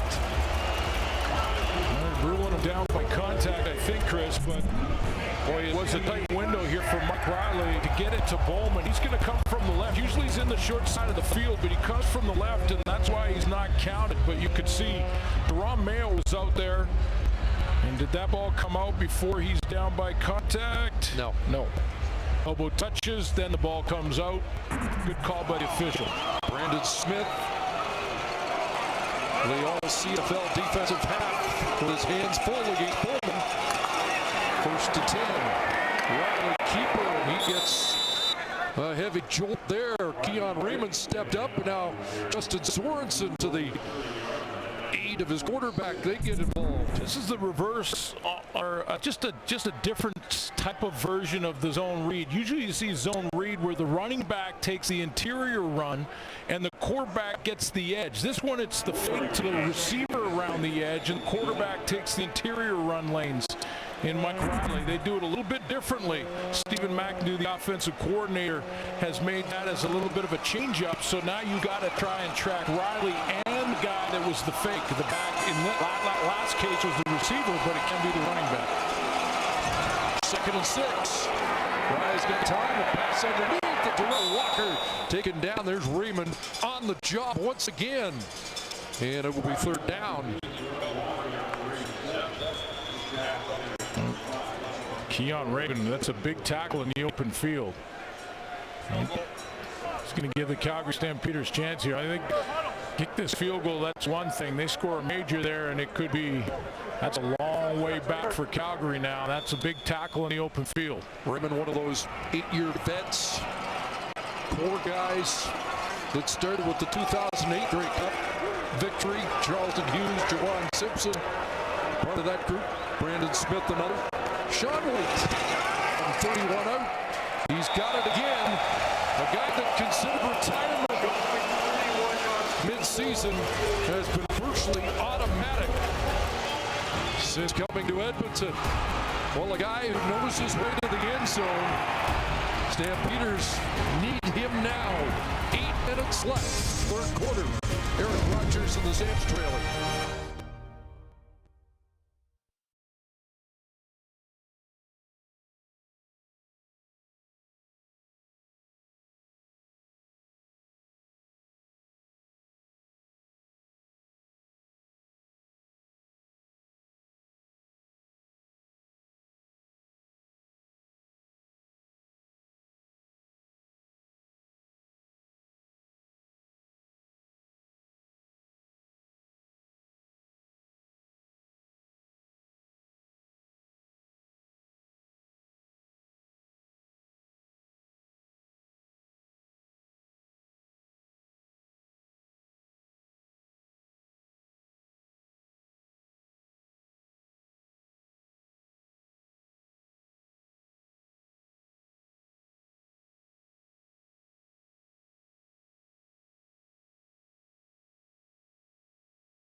Here today.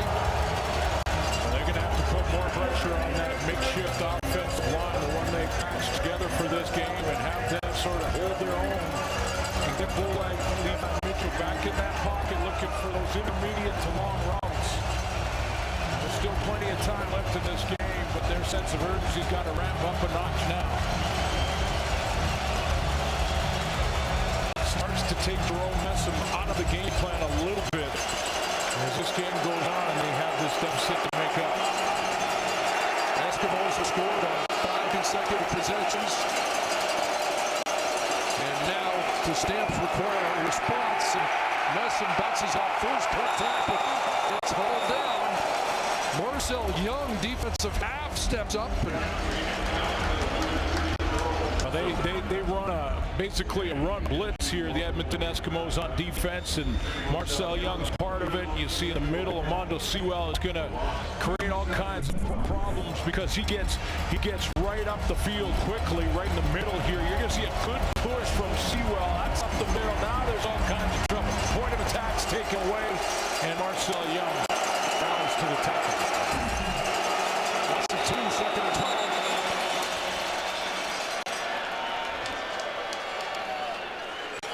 Time count violation. Calgary, number 19. 5-yard penalty. Remains second down. And it unravels a little bit more here as the Saints are backed up by more. One for the crowd there. Odell Willis trying to get him going. Little Dexter McQuail coaching to the crowd. We haven't talked much about Odell Willis, but I asked Dave Dickinson about which player on defense does he look at more than any. He said Odell Willis is one guy I'm always going to know where he's at. Revving him up. Second and 1. Mitchell steps up, and he's got Joe West. A big first down conversion for West, who's been a favorite target today. 22 with a first down. Well, Bo has to stand in that pocket and find the throwing lane, and he finally gets one. Inside pass rush move is taken care of. He's kind of negotiates the pocket, steps to his right, and there's Joe West. A clutch catch to move the chains. 4 catches, 72 yards. J.C. Sheriff brings a stop to the play, but a first down Calgary at the Stampeder 50-yard line. Back to the hands of Messon, and he falls forward for maybe 3. I mean, the big play that Messa made in the semifinal game was that little swing pass that he took for big yards and yards after the catch. And asked Levi Mitchell about that play. He said, yeah, he went up to Messa and said, hey, I'm going to throw it out there to you. You go and make a couple of guys miss. They can use him in the passing game as well. 53 catches in the regular season.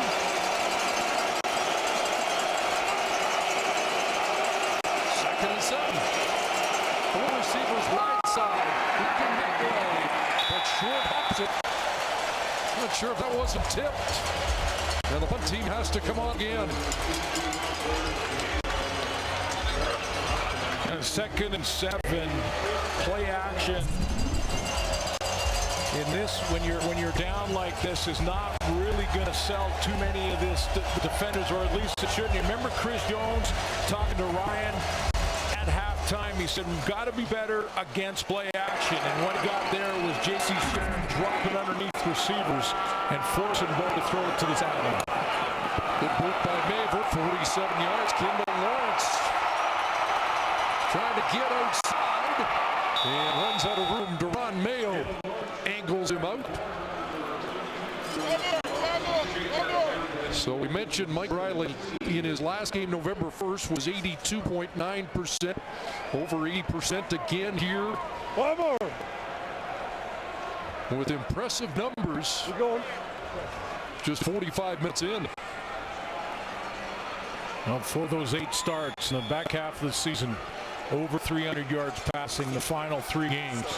He has been on, and he's on again in this West Final. Not even 40 minutes in. Well, I'm having trouble with the math now. Deepest start of the game for Edmonton. And Riley, pass drop.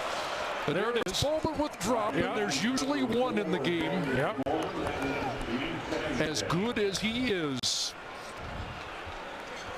Well, targeted more than any receiver in the CFL. I mean, coming in after the regular season, 162 times he was targeted. But it is uncanny how he will drop 1 per game. That's right in his chest, and then move on and make 3 or 4 spectacular catches. Last 3 games of the year, 25 catches, 418 yards. He was on fire, close it out. There's a pass caught by Kuhorn. Berger brings a quick stop to that play. What Calgary needed was a 2 and out, and Rich Stubler's crew gets it. Second 2 and out of the game for the Eskimo offense. Second time that Adam Berger has made a tackle and got up limping. So Markway McDaniel is back to return the punt. Sky Dawson hurt. So McDaniel does some double duty, waiting a punt from Brent Shaw. Tumbling punt, and it's a 40-yarder and a returnable one. McDaniel down to the Edmonton 47, so terrific field position for Bo Levi Mitchell and the Stampeders, who need to close the gap. And be surprised to see Calgary go after some punts. They've got Marquay McDaniel back there now to just basically catch it, get what he can moving forward. They might put 11 up and try and block one. And could use a play like that. Talked to Levi Mitchell yesterday, and he said, against Edmonton, you got to stay patient. But I get impatient once in a while. Wonder if he's ready to take a shot. Not yet. Messon sent tumbling ball loose, and Marcel Young got it. Jerome Messon says he's down. Let's find out if he's right or Marcel Young is. That play made in the middle by J.C. Sherritt stepping up and taking on Jerome Messon. I mean, he drops his shoulder. We'll take a look and see if he was down by contact or not. Every turnover is reviewed, but J.C. Sherritt steps in there. And Messon's right, he is down. Outweighed by about 30 pounds. He's down. But it looks like he will be down by contact with that elbow hitting. That's a lot of force when 245 pounds is dropped from that high up. That's great linebacker play, too, by J.C. Sherritt. I mean, he's being blocked there by Lamar Durant. Steps in, lowers his shoulder on Messon, but I think Messon's got an argument. His arm looked down by contact there, and the ball came out after the elbow hit.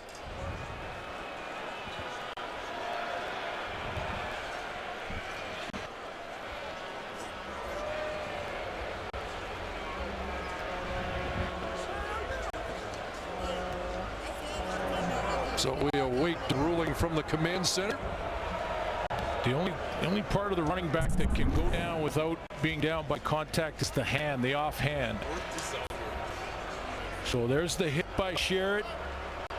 Elbow touches there, and it looks like he still has the football.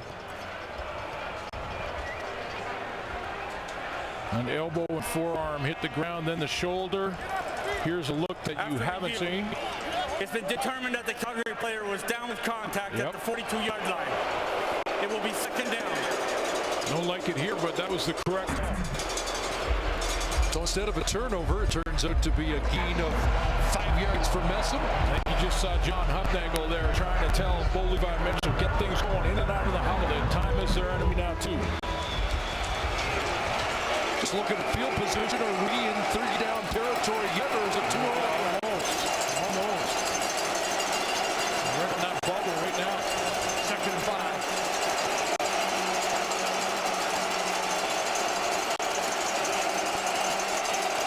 Receiver push to the short side. They hit it off, and do they get it off in time?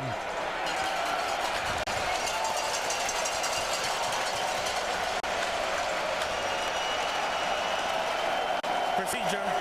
Calgary, number 53. 5-yard penalty. And then second down. Odell Willis went right to the sideline, almost to the Calgary bench, and congratulated the crowd on drawing another penalty. That's the second that the crowd noise has caused problems for Mitchell. Get that ball snapped on time.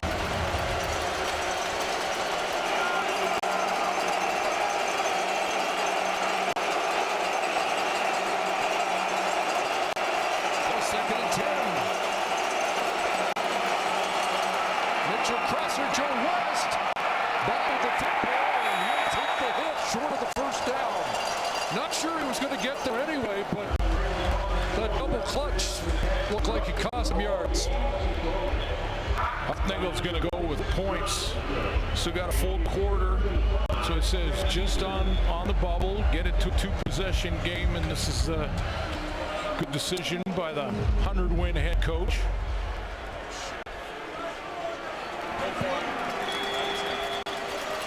Rene Paredes surveys. 51 was his long this season. This from 49. No chip shot right now. And Paredes has hit another. Keeping Calgary in it, the 2-possession game now, with just under 3 minutes left here in the third quarter. 7 out of the 8 years, John Hufnagel has led his team to this game, the Western Final. 3 Grey Cup appearances, 2 wins. 2008, of course, last year. Can they get back? Take a shot at repeating. Got some work to do. After the play, objectional conduct. Calgary, number 4. 10 yards, first down, Edmonton. That's Drew Tate, the holder. Drew Tate. After the fact here, kick goes through, and Drew Tate thought that there was a hit on Rennie Paredes by Ojo. Said something to the official and chased him down, gave him the, pointed at him a couple times, said something, drew a flag. Lowest penalized teams had a bunch today. Catch is made by Corey Watson, brought down by Brendan Smith. Edmonton Eskimos got to keep their foot on the pedal here. 2-possession game. Long kick there, a little bit of momentum for Calgary. They get a stop here and they can build on that. Points on 5 of their last 6 possessions. 2nd and 4. Up near midfield. Short drop, quick hit, and that one is batted away, knocked down. And the Stampeders defense getting stuttered with under 2 minutes to go here in the 3rd quarter. Yeah, Edmonton Eskimos can't take their foot off the pedal here. There's way too much football to be played. That guy knows it. 2nd consecutive 2-0. Mike Johnson is a beast in the middle. I asked Chris Jones, I said, tell me one guy on the Calgary defense that most impresses you. He didn't even hesitate. He said 93. 93 is almost unblockable. Good to see him finally have an injury-free year to show his stuff. Good kick by Sean McDaniel on the return. And he's out beyond the 20-yard line. Dion Lacey gets into his face, and they get Lacey out of there before he takes a penalty. He's still at it, and he may draw a flag yet. Jones got a rein in him, and that will be the first time for Dion Lacey. Good football player, but he gets off the track sometimes, and he's got to rein it in. He's like he didn't get a call here. That should be a taunting call, and I'm shocked that there's not a flag thrown on that one.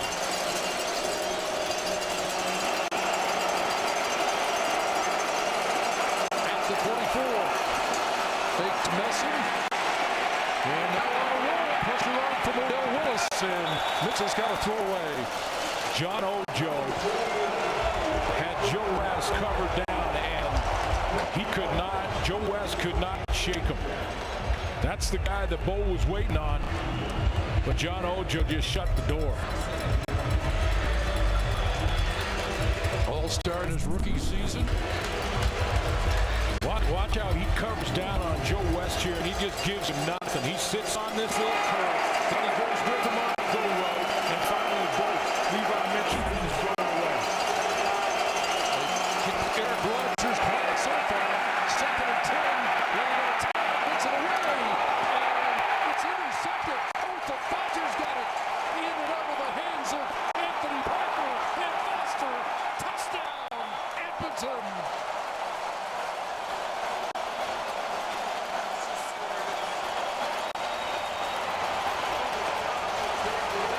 There is a flag. Mitchell was indicating that it's against Edmonton. The officials are huddling up. Illegal contact on a receiver. Edmonton, 10-yard penalty. First down, Calgary. Don't get a number on who the culprit is that takes an Edmonton touchdown off the board.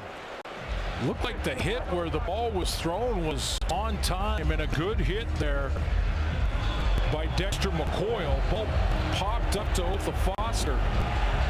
That looked legal. But contact happened away from that. We did not get a number. Stamps offense, gets a reprieve. That's a big hole, second level, and a first down run. Time for one more play. And the Eskimos defense starting to jaw with Jerome Messam, and one way or the other we might have to get a penalty to try and stop the extra stuff. Can you imagine after this season I'm advocating a penalty? Back into Messam's hands. That's not going anywhere. Ball came loose. Is it live? It's Pierre.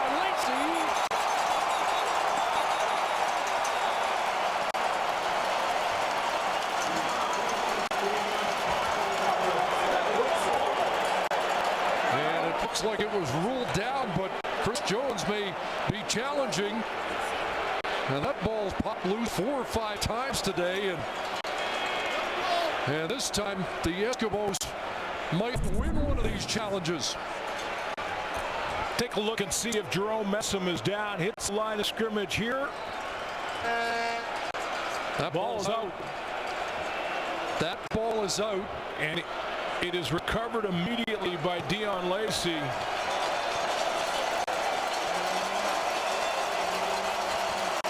can see the ball is out right there. He's not down yet. And it is recovered immediately. Lacey away. And after Otha Foster's touchdown was nullified by a penalty, let's find out if this touchdown stands after a challenge.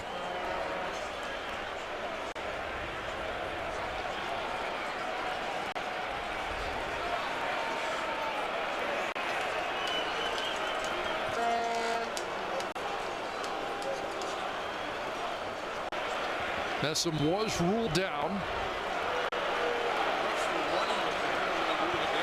Ruled down by contact, but it didn't look like he was down.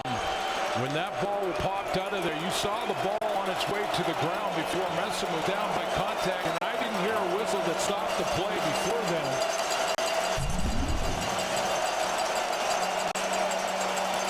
Just to the bottom of your screen there. That ball is out before Messam is down. This is a touchdown. That's Armando Sewell who ripped it out. You can see Calgary still tried to make a tackle on Dion Lacey there, so they didn't stop playing either.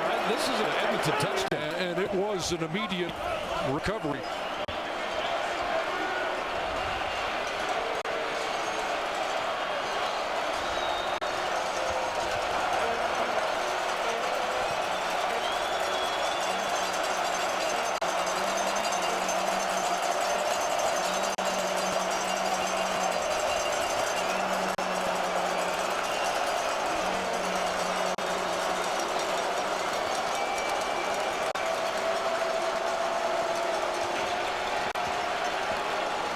Critical verdict. To see if there was any whistle that would have possibly blown this play dead.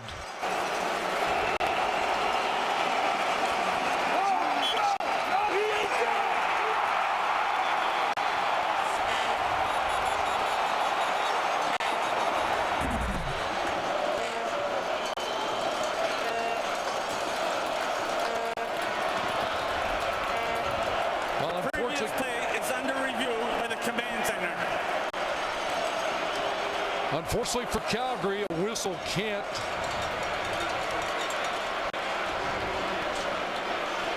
No, it has to stop the play well before the turnover. I'm not sure it did.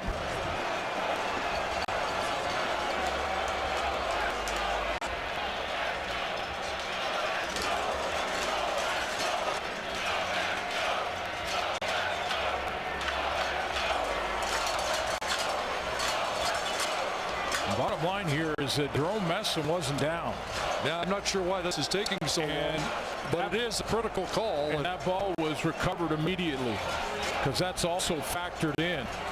And that's the part of a whistle blowing, that for it to change hands, the ball has to be recovered immediately, and in this case, it appeared that that was the case.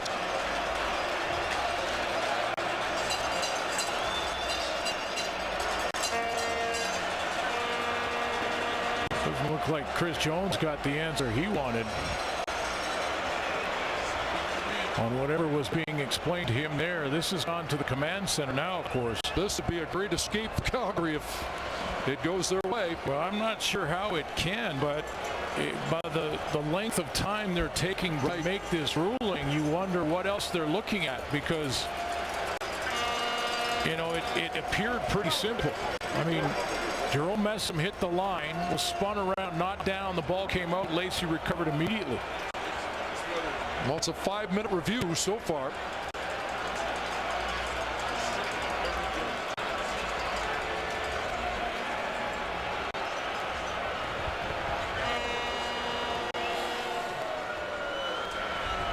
And you understand the importance of the call, but at the same time, this is something that has to be addressed. It has to be a little bit more expedient than this. Look at it again. I mean, was it closer than we thought?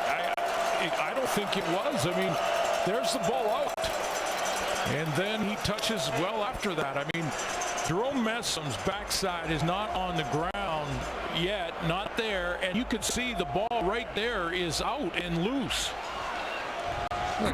Chris Jones just threw the challenge flag again. On a play cannot be reviewed by the command center because the whistle went in. Edmonton can now challenge the ball. Edmonton can now challenge the call on the field. So they're saying the whistle blew to blow the play dead, but now that it has been, Edmonton can challenge. And that was the explanation that Chris Jones was getting on the sideline.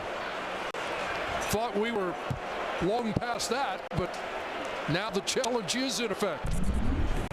Well, it's going to be ruled a turnover. Now they're saying that the play was blown dead. After review, it's been determined that Edmonton did recover the ball. It'll be their ball on the 47-yard line. A 10-yard penalty for objectionable conduct. Number 40, Edmonton, for kicking the offensive ball into the stands. First down. So it is a fumble recovery. They do not allow Lacey to advance the football.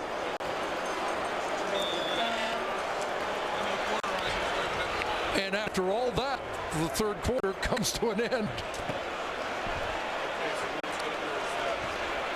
Well, the quarter normally can't end on a penalty. But it does end on a lengthy challenge.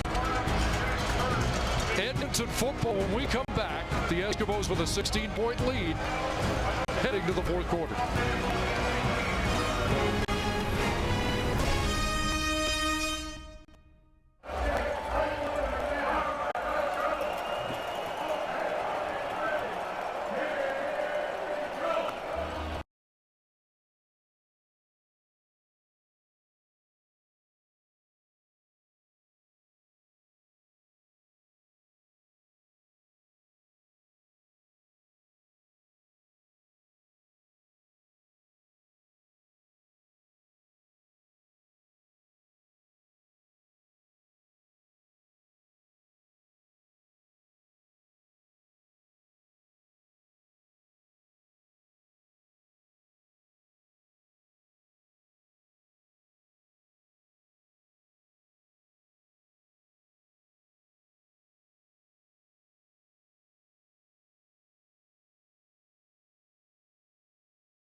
there. And basically the ruling being that a whistle can stop the play prematurely, and then the fumble can continue to be challenged by Chris Jones, which he did, and they make the challenge, they win the challenge, but the touchdown by Dion Lacey's taken off the board. How do you like video review? Well, might be another show. Yeah. Let's just say, I think, my opinion, Dion Lacey should have a touchdown on the board right now.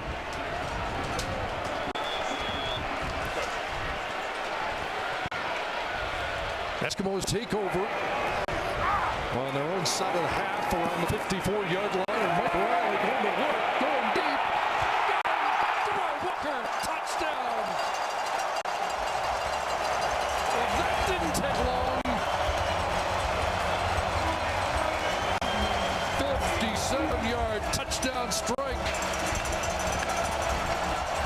And all of that fumble, not fumble, lazy touchdown, all that goes right out the window because Derel Walker picks him up, puts him down, runs by everybody on the post. He takes Brandon McDonald downtown, and the ball's put right over his inside shoulder. What a throw by Mike Riley. Riley with 3 touchdown passes, 3 different receivers.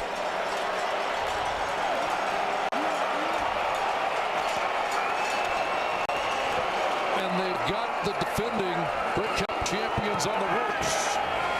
Derel Walker now 102 yards receiving on the day after that 57-yard touchdown strike. Receivers will tell you, Chris, that when you're going one-on-one on a DB, like Derel Walker is going one-on-one on Brandon McDonald, if you get even, you're leaving. And that's exactly what he does. Right now, they're even. If you're even with your DB coming out of your break, you're leaving. And that's Derel Walker. Another gear, downtown over the top, and that ball dropped right in the bucket. What a throw by Riley. Hits his receiver in stride for the deep ball. Mike Riley over 300 yards for the 4th consecutive game. And getting closer to his first ever playoff victory. Don't see that very often in the middle of the game. A big smile from Chris Jones. But they can taste now. They're in a position this year that Derel Walker. Money. Finalist for outstanding rookie. Should win it. Lavertu on the return. Spins for extra yards up around the 39, and Levi Mitchell can't be patient any longer. Nope. And that doesn't mean that can't throw it to mess them out of the backfield, but they've got to get work against the clock, get that high tempo offense out there going. And the problem with that is that Dave Dickinson, due to all the changes up front, the fact that he got his running back in late October, he can't go very deep into that play card he's got in front of him. 8 comeback wins this year.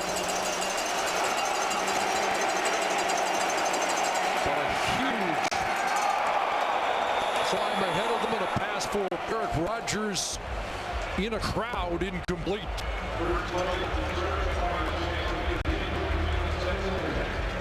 Tried to go with Joe West down the rail there on the sideline on the Calgary bench, and Rogers on the post, but that time Rogers drew all kinds of covers. There were 3 Edmonton Eskimos in the area.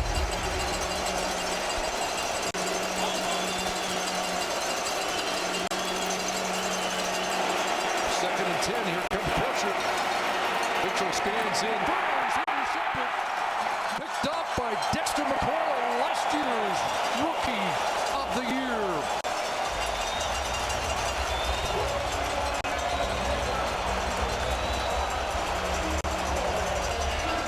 Second straight possession that ends with a turnover. Mitchell throwing his first playoff interceptions in this game, and it's slipping away from Calgary.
Levi Mitchell has thrown a playoff interception. Mike Riley to Kendall Woods. I'll show you what I'm talking about on that pick where Joe West is outside receiver there. There's McCoyle. He's going to drop back deep. Now, West is running an in route or dig across the middle. And he's supposed to come and continue on there right into the middle.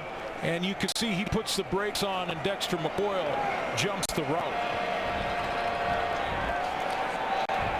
That is your Edmonton Eskimo nominee for outstanding defensive player, making another big play. Second three. Not available. Goes the other way. And that's there for Derel to pick up a first down. You know, last year they couldn't beat the Calgary Stampeders. The Edmonton Eskimos struggled at that. It was 4 games against Calgary, including that West final. They couldn't get it done, and that was the demon they had to exercise. Of course, when they got there, Mike Riley he was playing on one leg in the final last year.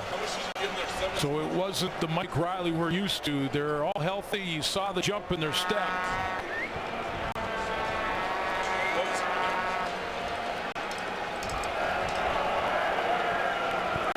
First down Edmonton at the 26.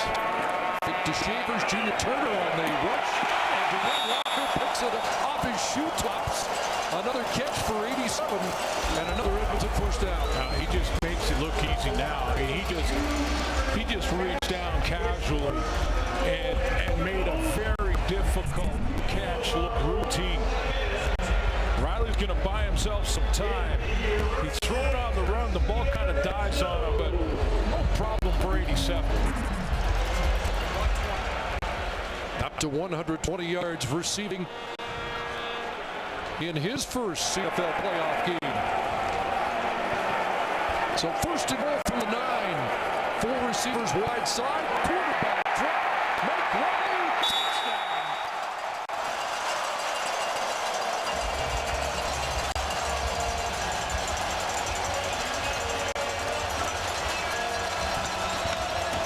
Booking a trip to Winnipeg with that run.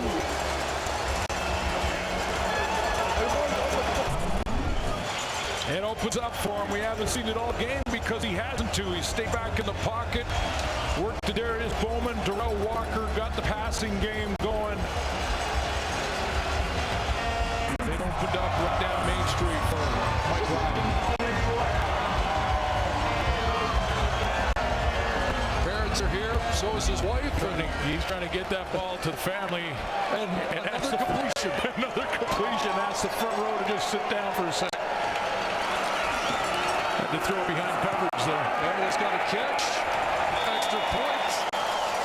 22 points of turnovers. And the Rileys and Mrs. Riley celebrating a huge performance by the quarterback.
over the far side, incomplete.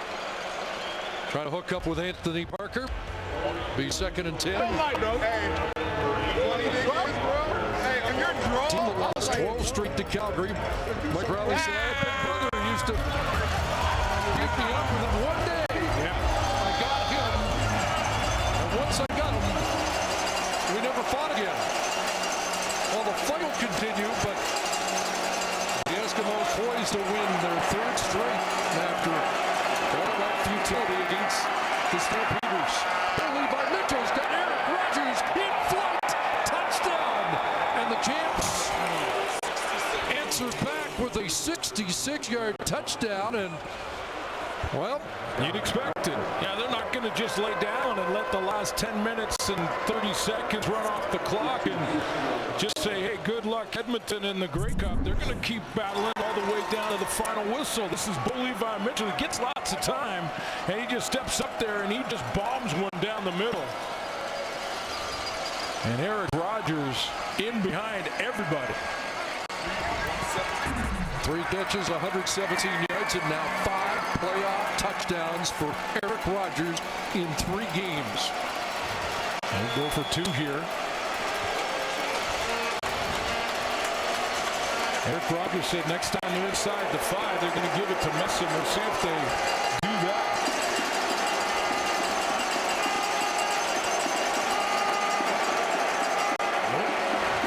For 2 more. Mitchell rolling, throwing, back of the end zone, caught. Joe West got it, and 2 more. So 45-23 with 10:02 to go, and that causes some angst on the Edmonton sideline. Yes, it does. I think Chris Jones saw his team celebrating there, and now all of a sudden they've got their game face back on after Eric Rogers. Just nothing fancy about the route. He's just getting straight down the field, basic seam route. Dropped over his shoulder and in the end zone. 2-point convert, a great throw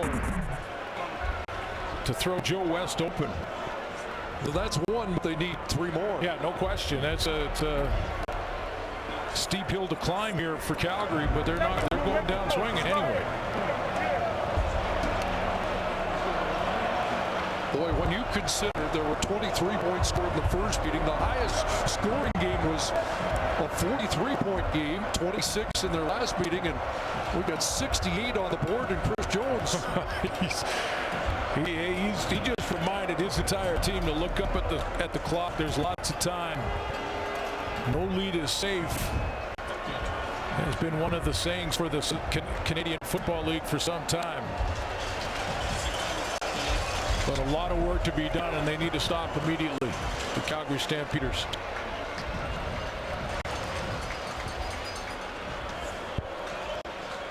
What they need now is a takeaway, something that the Eskimos have had a huge edge in on the day, or a short kick as well here with 10:02 to go. Do you get the hands team on, or do you I might kick this deep, yeah, I might kick this deep and get the quick 2-0 okay. at this point. But you know that Edmonton will have their hands team, and they do right at that line. Just in case the onside kick is coming. 11 players up. Kendall Lawrence, the lone deep man.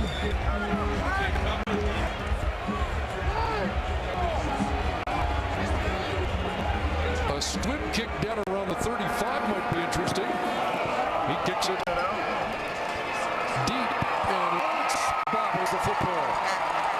Kendall Lawrence on the return, just beyond the 20, so it's one thing Calgary was trying to accomplish. Now they'll look for a 2-0 or a takeaway.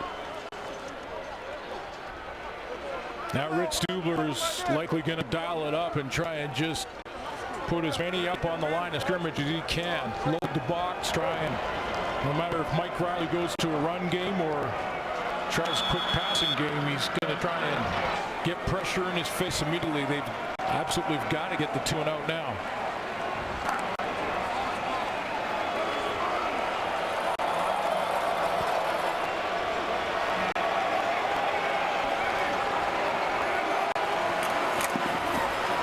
The throw to the sideline. as Walker ushered out by Brandon McDonald. Chris Jones has been around the Canadian Football League long enough to know that when there's 10 minutes on the clock, a lot can happen. And he's just going to remind his entire defense that this game is far from over.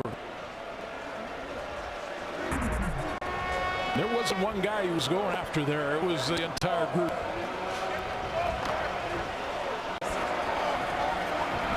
Calgary only allowed more than 30 points once this year, and they won that game 34-31 against Saskatchewan. Riley on second down, and the pass is caught. There is a flag down, and it looks like Shaver's just short of the first down, depending on the spot. But a flag down in the Eskimo backfield.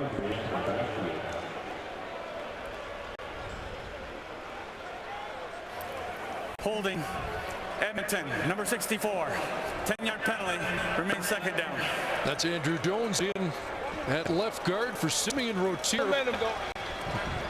Played the first 9 games of the year, got hurt, and replaces Rotier here today. We were told if it was the Grey Cup, Rotier might have played, and well, Jones tackled Junior Turner on that last play, so no question on the holding call there. 2nd and 18. Flag flies. And now Mike Riley trying to rally the troops. Loss of concentration here. Procedure. Edmonton, number 58. 5-yard penalty, remains second down. Tony Washington, the left tackle, former Stampeder, Grey Cup winner in 2012 with the Argonauts. Mental focus is a very fine line there. And it slipped all of a sudden for Edmonton.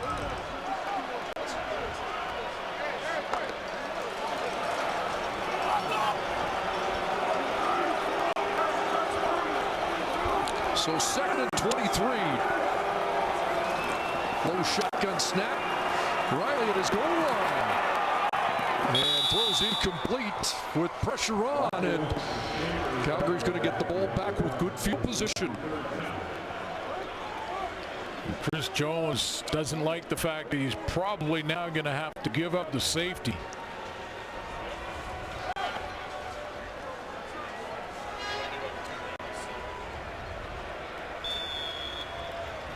McDaniel stands near midfield. Does he let Shaw kick it away? I think 9 out of 10 times in the season he would. Looked like Ed Fillion asked him, and he said no abruptly. I think he wants to put his defense up there and challenge him. He's going to. Good boot. McDaniel at the Calgary 54, 46-yard punt. And McDaniel scrambles out of bounds at the Calgary bench. The defending Grey Cup champions trying to make it interesting down the stretch.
promise we could all help deliver. How much has Calgary missed Charleston Hughes in the lineup for this game here this evening? 10 sacks on the season. He gave it a try, put a cast on his hand, but he couldn't get it done. And on a 66-yard bomb to Eric Rogers. Last time they hit the ball, looks downfield, sidesteps the rush, and wide open Lamar Durant underneath, and he'll step out around the 28-yard line. Edmonton Eskimos might as well just roll coverage to Eric Rogers, because that's where Levi Mitchell is looking deep. He's trying to get it back in a couple of throws here. That time he was covered by Marcel Young, but it was a one-on-one. And Bo all year long has taken that 50-50 ball when it comes to Eric Rogers.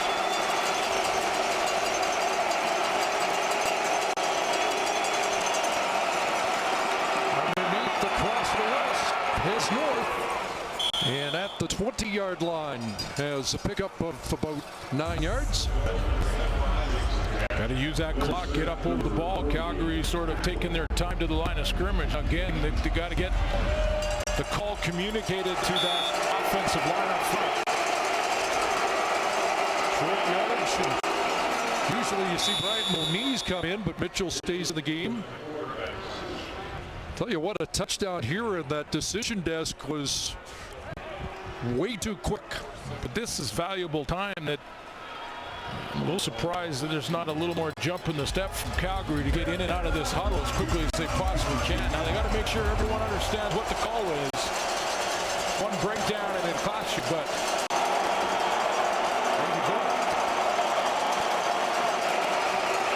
first down, Messon. Straight ahead, J.C. Sherritt with the tackle. Down around the 12-yard line. Give Messon 5. 2nd and 5, and clearly 3 down. No question now. Territory now. No question now. How many games have we done over the years? If they get within 14 with 5 minutes to go, that's first time. Here's a pass to the end zone. Lamar Durant unable to bring that down with one hand, and it is 3rd and 5. Yeah, he tried to one-hand that with the opposite hand. You see that attempt often while you're trying to reach for it. He tried to stab it with the right hand. Not sure why he didn't try and get that other hand up there. Go after it.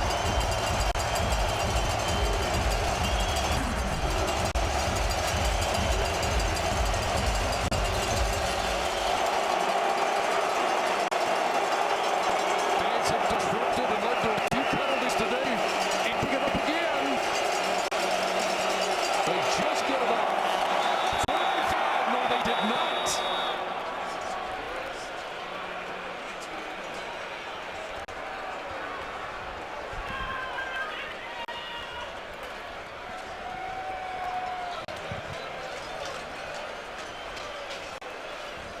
Time count violation. Calgary, number 19. 5-yard penalty. 3rd down. 3rd time tonight.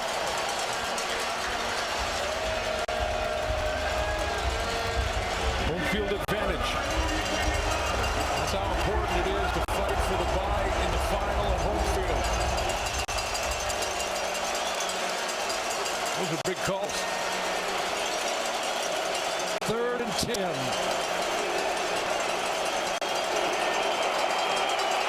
Mitchell stands in, throws, touchdown, Joe West.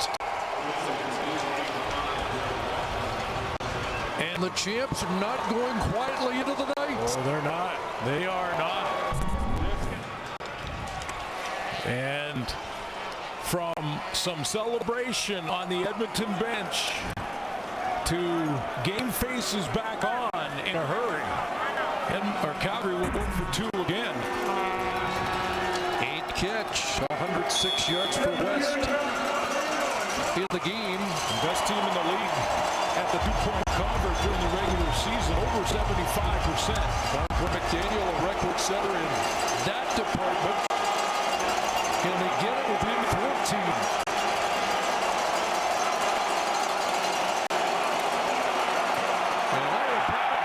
Still a 16-point lead, but wait, flag down. Dexter McCoyle, the knockdown.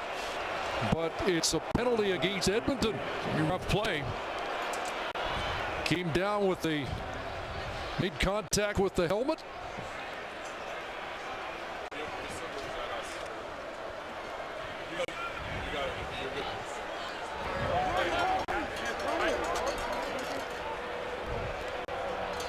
And that opens up some opportunity here. Maybe to use Messam. Major foul, roughing the passer. Edmonton, 37, half the distance to the goal. Retry the counter attempt. Call against Ofa Foster.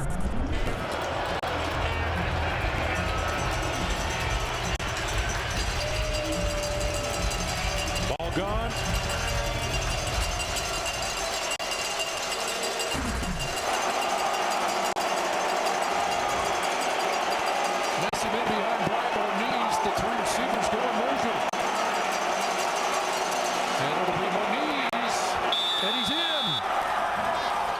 So it's a 14-point game with just under 5 minutes to go, which is a long time in the Canadian Football League. Hey, a ton of time. In fact, John Hufnagel doesn't have to try the onside kick.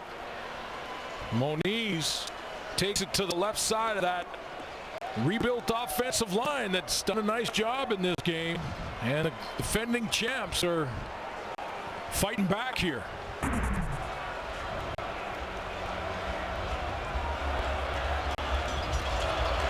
What a turn of events. Back-to-back touchdowns for Calgary. The instant strike of 66 yards to Eric Rogers. Then a touchdown drive capped by Joe West. Let's go down to the Edmonton sidelines. Here's Ryan Rashad. Imagine a major change of atmosphere on these Eskimo sideline. It started after that first Stampeder touchdown a few minutes ago. Chris Jones went absolutely ballistic on the sideline after the two-point converts. He managed to calm things down a little bit. Odell Willis pleading with his teammates. We've got more football to play today, guys. Don't stop now. They've since given up another one, and so things very solemn here on the Eskimo sidelines. Really does get interesting. Hakeem Shavers on the return, trying to stoke a little momentum back. Flag comes down as he is bumped out of the Edmonton bench. This might go against Shavers. I think he's got his hand up in the face mask on a stiff arm on the tackle on Josh Bell here, and they're going to start in a hole.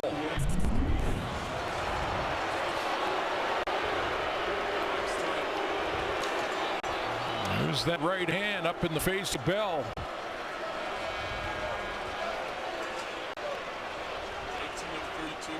On the return, major foul, face mask. Edmonton, 24, 15-yard penalty, first down. Don't often see that on the offensive player's radar, and there's a discussion on the Eskimos sidelines about it. But now cue Rich Dubler. Absolutely. I don't think I've seen that called since I've been covering the game on the stiff arm offensively, but it was there, and now Edmonton starts in a hole. Rich Dubler got the 2-0 in the last series after a couple of mistakes by the Edmonton offense. Let's see.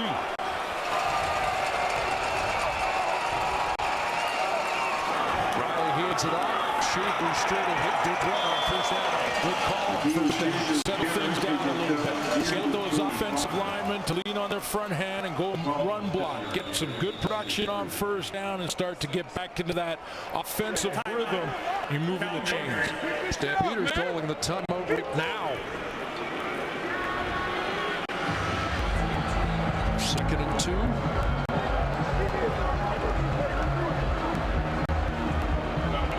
John Hufnagel continues to take a look at that clock and the time remaining. All his victories, all that he's accomplished, if they can leave here today as winners, wow, it would go to the top of the list, wouldn't it? Well, they were down by 30 in the fourth. Around the 10-minute mark, Eric Rogers deep. And all of a sudden, timer. Two best defenses in the league, and we've got 76 points on the board.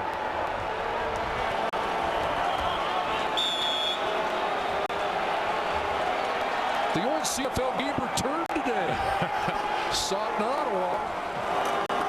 2nd and 2, Shavers. And see where they does he have enough? Very close. Looks like he's going to be marked short of the first down. And that would be pretty bold to be going 3rd down at this spot on the field. They are short. They are short, and how short is the question.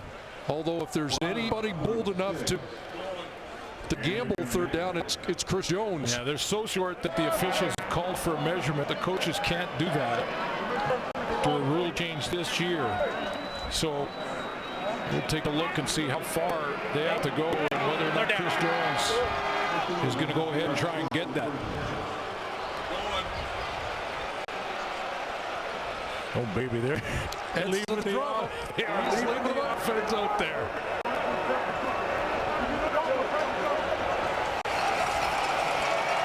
I don't disagree with it, though.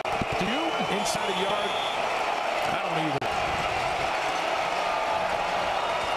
Certainly wouldn't call it reckless.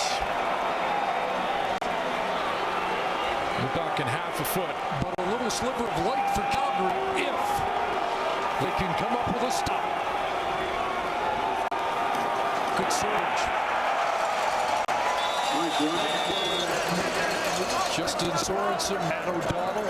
And you got to believe in your O-line there. I mean, Chris Jones been happy with his O-line. They'd love to have got Simeon Rotier back at guard, but they get a good push on this short yardage. It's gutsy because of where they are on the field and the time of the game, but confidence in his offense, and no question, Riley goes in behind center. Justin Sorensen got good push. Sorensen played in his 100th regular season game in the regular season finale. Parksville, BC native, helps generate a first set of downs. Fake to Shavers, and that good. Freddie Bishop takes down Mike Riley for a sack. The sack leader for the Stampeders. That's the first for Calgary. 11 during the regular season. And who'd have thought we might be going down to the wire, the 3-minute warning. And a big 2nd down play upcoming as the Eskimos lead has shrunk to 14.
Steps up under pressure, has to take off, and he'll get a couple of extra yards on 2nd effort, but short of the 1st down.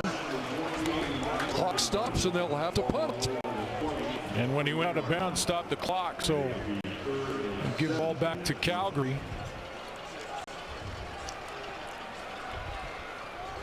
most points allowed by the Stamps this year, and they remain in the game. And Calgary has got 11 up. Just Markway McDaniel back, meaning, well, by the looks of their formation up front, they're trying to set up a return here.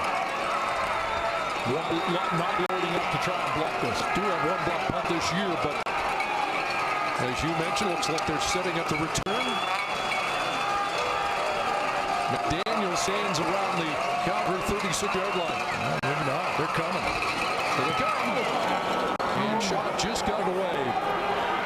McDaniel has 40. 40-yard punt. 6 on the return. So Levi Mitchell have more dramatics up his sleeve.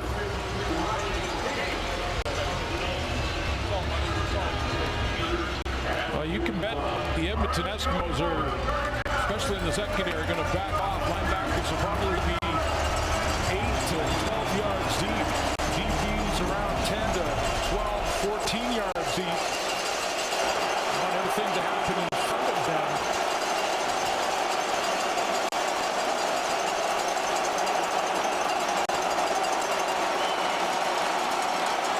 Mitchell, open man, Levi Mitchell's got the catch in Edmonton territory. First down at the 51. Last Calgary scoring drive, 6 plays, 46 yards.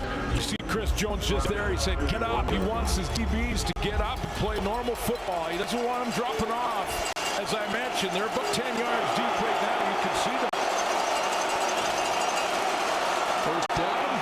Mitchell gets it away. Open receiver. And Anthony Parker, another catch. And they're down to the 31, first down. Well, from here, Levi Mitchell can throw it to the end zone on a regular route. This is not out of the realm, and again, inside in behind that linebacking core. Again, a quick score here. They'll have time to kick it deep. But what to do? They won't miss him. And they won't miss him. Brought down at the 23-yard line by Sherritt. Has 8 more, 2nd and 2. Exactly what John Hufnagel's thinking of right now is they're assuming they'll score. They've got to think that way. But how long do they have? Is it onside kick or kick it? And right now you're on the onside kick. That discussion usually a minute 30 is, minute 40 is. Yeah. Second down play, get it into the hands of McDaniel. He's got the first down and out. Bumped out by Otha Foster, but that stops the clock with 108 seconds. You know, in the last 6 minutes, though, Levi Mitchell can get in and out of that huddle quicker. That last call took 10 seconds to get called at the line of scrimmage. Stop the clock for Markway McDaniel went off. Now they're going to take a shot at the end zone here.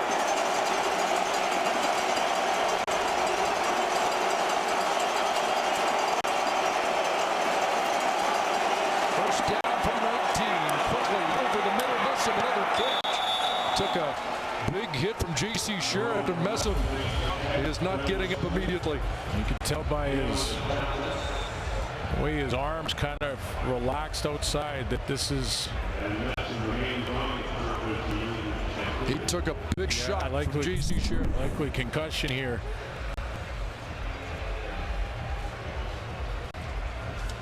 As he's getting twisted around, you're right, J.C. Sherritt, the helmet contact.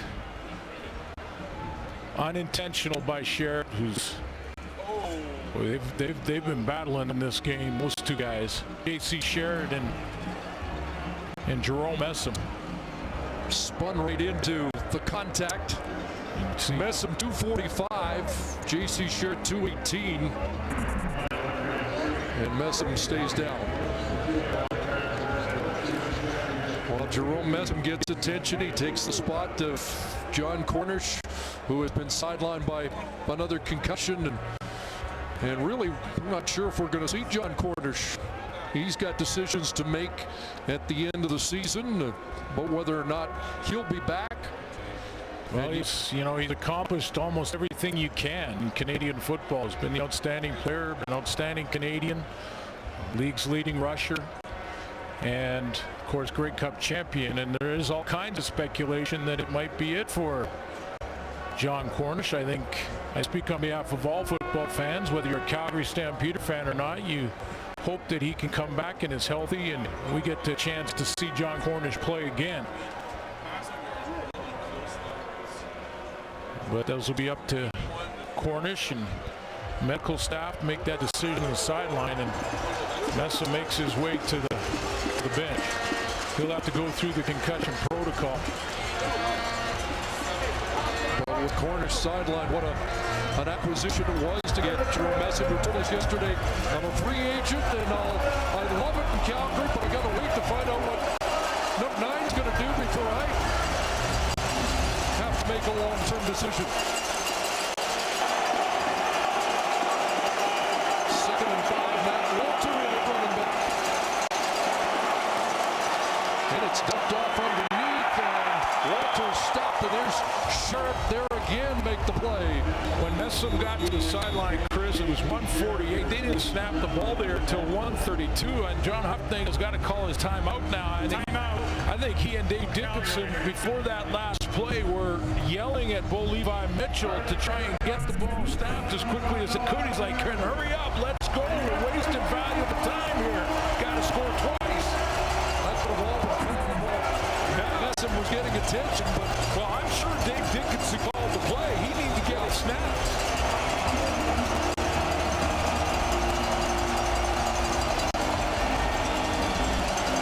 You got to take a shot now. 36. Western Final on the line. They need to convert to stay alive.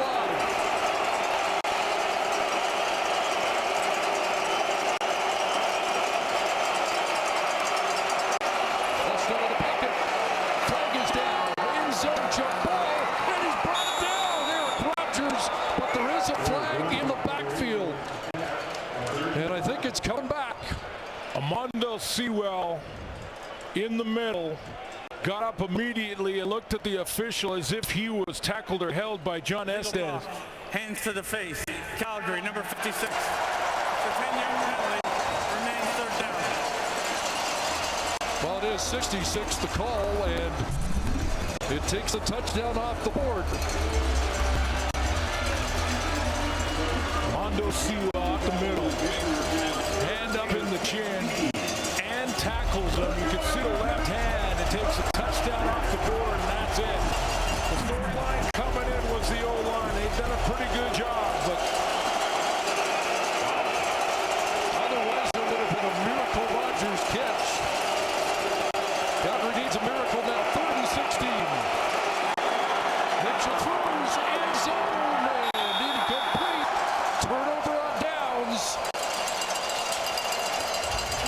And I'd suggest maybe Edmonton could start celebrating, but they've already done that early once here. And I don't think Chris Jones is going to let him celebrate till a minute and 10 comes off the clock, but that's game.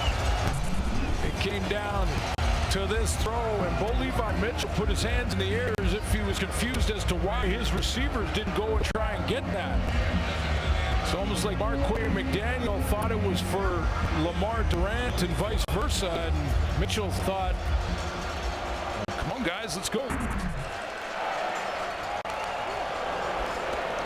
But for that holding call, it might have been interesting. Onside kick. Calgary was -4 in the giveaway takeaway head-to-head against Edmonton in the regular season, and -4 here in this game. That will be the difference. Well, and also not taking advantage in the red zone in the first half, 0 for 2, and John Huffnagel is going to lose to his rival, the Edmonton Eskimos, in his last game on the sideline for the Calgary Stampeders. Made that announcement at the start of the season, did not want to discuss any details about it, but Dave Dickinson will take over. Huffnagel will move upstairs.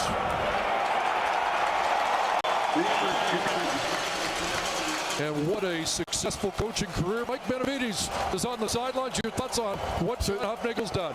Since the day he arrived in Calgary, he's been loyal. He's had a consistent program. Still has 8 players from that group. Never got rid of anybody from his staff. Consistent and loyal. You mentioned as good as it gets. I'm not absolutely convinced we've seen the last of him on the sidelines. But this Edmonton Eskimo team rebuilt and handpicked Chris Jones. And they were the better team, top to bottom, in this one. A little bit of a scare in that fourth quarter, but they were the better team all night. Just a reminder, no lead is safe.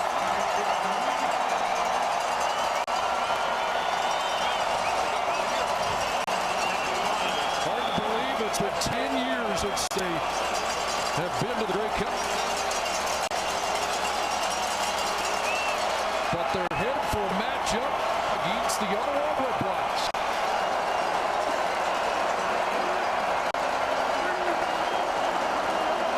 It'll be like 1981 all over. Edmonton, Ottawa in the Grey Cup Championship for 2015.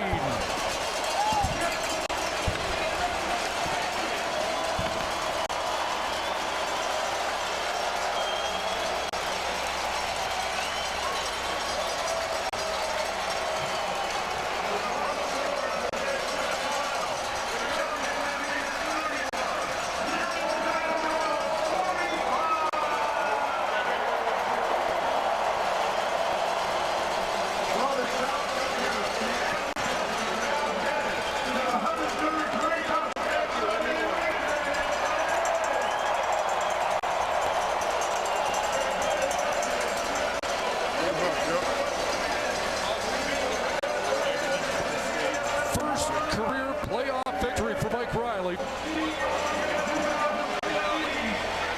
3 touchdown passes. He scored 2 on the ground. Well, one of the great leaders in the game right now is Mike Riley. Used all his weapons.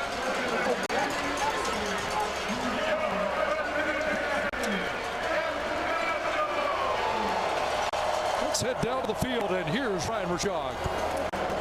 All right, thank you, Chris. Mike, the offense that you were able to put up today on the wake of a 3-week layover, how were you able to perform at that level of efficiency after that layoff? You know, our guys worked hard for the 3 weeks that we were off. You know, we played a good football game, but fourth quarter wasn't what we wanted it to be. You know, that's a good football team that we just played against, and they fought till the end, so a lot of credit to them. I mean, honestly, they were close to coming back and making this an overtime football game, so I got all the respect in the world for them.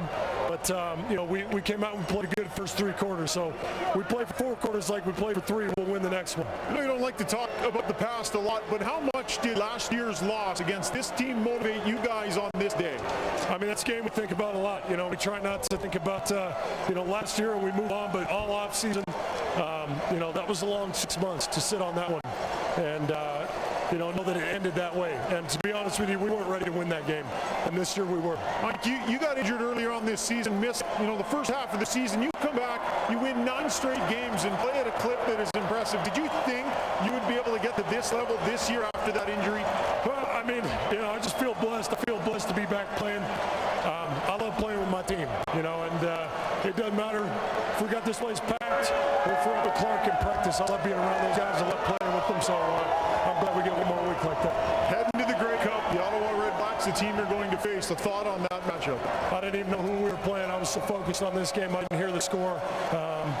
But Ottawa's obviously had a great season. We're gonna celebrate this one tonight, and just like every other game, by tomorrow morning, we're moving on to the next one. We're trying to bring that Grey Cup home. Congratulations. Thanks, Mike. Thanks. Boy, that's interesting. He didn't know the result of the first game. The Eskimos, some of them visiting up in the stands, as we've seen in recent weeks, led by the mayor, Odell Willis. The players in the CFL are approachable. There's Calvin McCarty, who came to Edmonton in 2006, the year after the last Grey Cup win by Edmonton, and now he gets a chance to finally head back to the Grey Cup as a member of the Green and Gold. The Nissan Titan Player of the Game is brought to you by Nissan, the official vehicle of the Canadian Football League. Yeah, I don't think there's any question who that guy is. It's the leader of this football team, Mike Riley, who threw for almost 400 yards in this game, used all his weapons. Kenny Stafford, Adarius Bowman, big game, another 100-yard game for Derel Walker. And Riley also scored a couple on his own. So Mike Riley is our player of the game. One of the great leaders in CFL football right now. 9 consecutive wins for the Edmonton Eskimos with Mike Riley back at quarterback and his first in the postseason. A guy, Chris, that if you saw the pregame show, folks, Matt Dunnigan sat down with Mike Riley and in that interview talked about all-stars and things like that. And there's a guy who doesn't care about any of those personal accolades. He's all about winning and his teammates. He said it in the post-game interview on the field. That's why he's such a great leader, and that's why guys rally around him. Head back to the field. Ryan Rashugs with J.C. Sheriff. All right, thank you, Chris. J.C., some nervous moments in that fourth quarter. Take us through what it was like on the sideline and on the field as Calgary started to come back in that game. Well, you knew with Calgary they weren't going to give up. They weren't going to lie down for a second. You know, it's a credit to them to make plays like that, but we did what we did all year, and we stuck together. We've handled adversity before. We played in a lot of tight games all year, and, you know, we just said all we got to do is win this game. We don't care what the score is, just win. Mike Riley said before this game, the difference between this team this year compared to last year you showed up hoping to win. This year you showed up knowing you were going to win. What created that difference? I mean, we just grew together, and our confidence has been building since Coach Jones got here. And to play a whole year together, to go through that, to lose in Calgary, and watch how we've gotten better, our confidence is through the roof, and that's what's carried us this far. This core group gets to go compete for a Grey Cup together. What does that mean to you guys that have been through some tough times here? It means everything. I mean, this is exactly what you play for, to be in this spot. And I mean, 2 years ago, we're 4-14.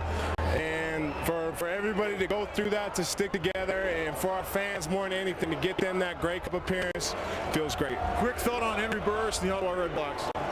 Great offense, solid team, solid coaching. It's going to be a heck of a matchup. Thanks, JC. All right, thanks a lot. So, Ottawa, Edmonton, there's how it went during the regular season. It was a lopsided early win. In fact, the Redblacks had trouble with their visits to Alberta. The good news is they're going to Manitoba to meet the Edmonton Eskimos. Ed Hervey, congratulations to the general manager. And Chris Jones took over a team that was 4-14, has turned it around, and Ed Hervey and Chris Jones have their Edmonton Eskimos headed to the championship game. Interesting comments there from J.C. Sherritt. I thought he did a nice job tonight stepping up and taking on Jerome Messam. One of the ways that Calgary is going to try and win this football game was to establish Messam, get that going, get success on first down. I saw 3 or 4 occasions where J.C. Sherritt stepped up big time and took on Messam. Even though Messam outweighs him by 30 pounds, he led the team in tackles in this one. He is their little general on defense.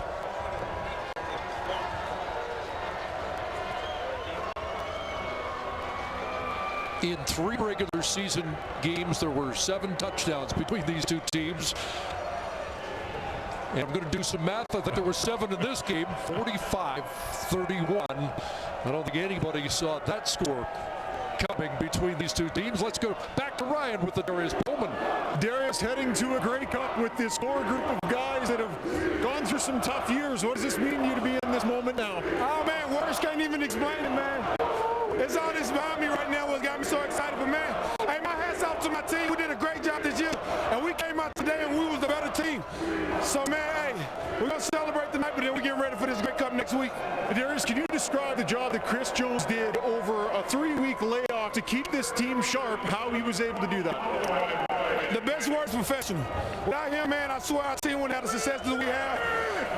He's been working with us 2 years now, and as long as we keep following him, I think our team's going to do great. Coach Jones, hey, I can't be more thankful for that guy, man. I appreciate him so much. To this game a little bit, you seemed aggressive right from the outset. You go for it on 3rd down and goal. You go for the 2 points. You're trying to fake plays. Why was that aggressiveness important? Hey, this could have been the last game. So you got to shoot all your bullets, man. We'll shoot till it's empty, and I think we did it today. Like I say, man, our team deserves it all, man. Hats off to them. We're going to celebrate tonight, but we got more work to do. Congratulations. Thanks, Adarius. Thanks a lot. Thank you, Ryan. Let's go to Rod Smith.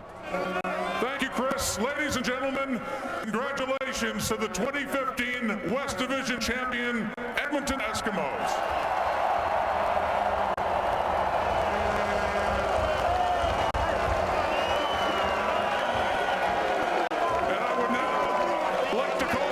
Commissioner of the Canadian Football League, Jeffrey Orange, to make the trophy presentation to the head coach, Chris Jones. Ladies and gentlemen, please join me in congratulating the Edmonton Eskimos as they become the 2015 champions of the West Division. I'd like to take this opportunity now.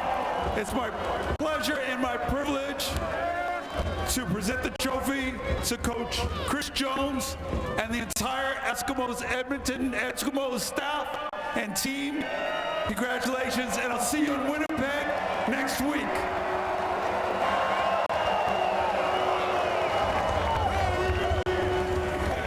What's up, man? Thanks for coming, man.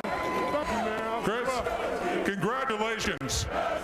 2 years ago, you took over a team that had won only 4 games. What does this mean to you to see this team evolve and go to the Grey Cup this year? Well, I mean, it's all about these guys right here. It's all about them. I mean, the coaches that I have, the players that I have. We got such an outstanding group, best locker room I've ever been around. And again, the fans, man, we certainly appreciate y'all coming out, man. I'm telling you. You had a nice long break of 3 weeks, though, but tell me, how worried were you? What kind of concerns did you have about having that much of a layoff before this game? Well, we were the better football team. We knew that going in. It's just a matter of us coming out and establishing where we wanted to be. Again, players went out and we don't have very complicated stuff. We just do things over and over and over.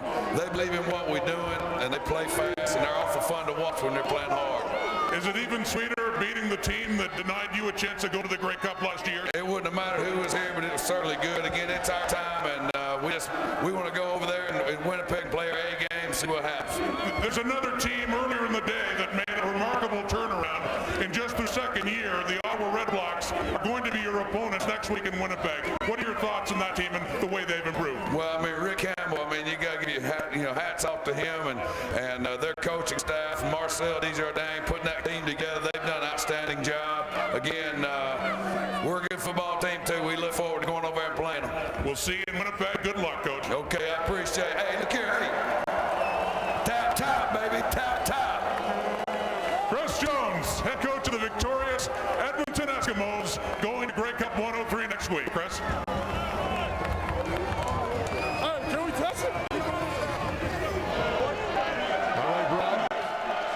Championship are not foreign to this city, but this has been a long wait to get back to the Grey Cup. Chris Jones had to rebuild the culture. That winning culture, that Edmonton Eskimo way. He went in the locker room. It took a couple of years in the steps, but he got them back. And now there's one more game to be played. And although the way they won today, a little bit surprising based on the fact that they're known for their stout defense. They showed you today they can win just about any way. They have to. Yeah, but Adarius Bowman mentioned it in his interview with Ryan Rashad there on the sideline. He basically said that, hey, we were the better team all game long. They were. Hey, congratulations on the season for the Calgary Stampeders. They went down swinging and they made it interesting in the end. But this was the better team in this game, and they're the team that deserves to be representing the West in the Western Final or in the Grey Cup. An explosive offense, a usually stingy defense. And we're going to reflect back. You're going to hear a lot about 1981. J.C. Watts and company, they put a huge scare into the Edmonton Eskimos. But Warren Moon, Brian Kelly, and the rest of them set it up for Dave Cutler to kick a winning field goal on the final play to keep the dynasty going. That was the 4th of 5 consecutive for the Edmonton Eskimos. A little controversy in that game, too. Heard Jake Duthie talking about the double interference call. You'll hear a lot more about 81 and a very interesting matchup in the 2015 103rd Grey Cup. Red and black, green and gold. Ottawa against Edmonton in the 2015 Cup. We'll see you in Winnipeg. But right now, so long from Edmonton. SportsCenter is now.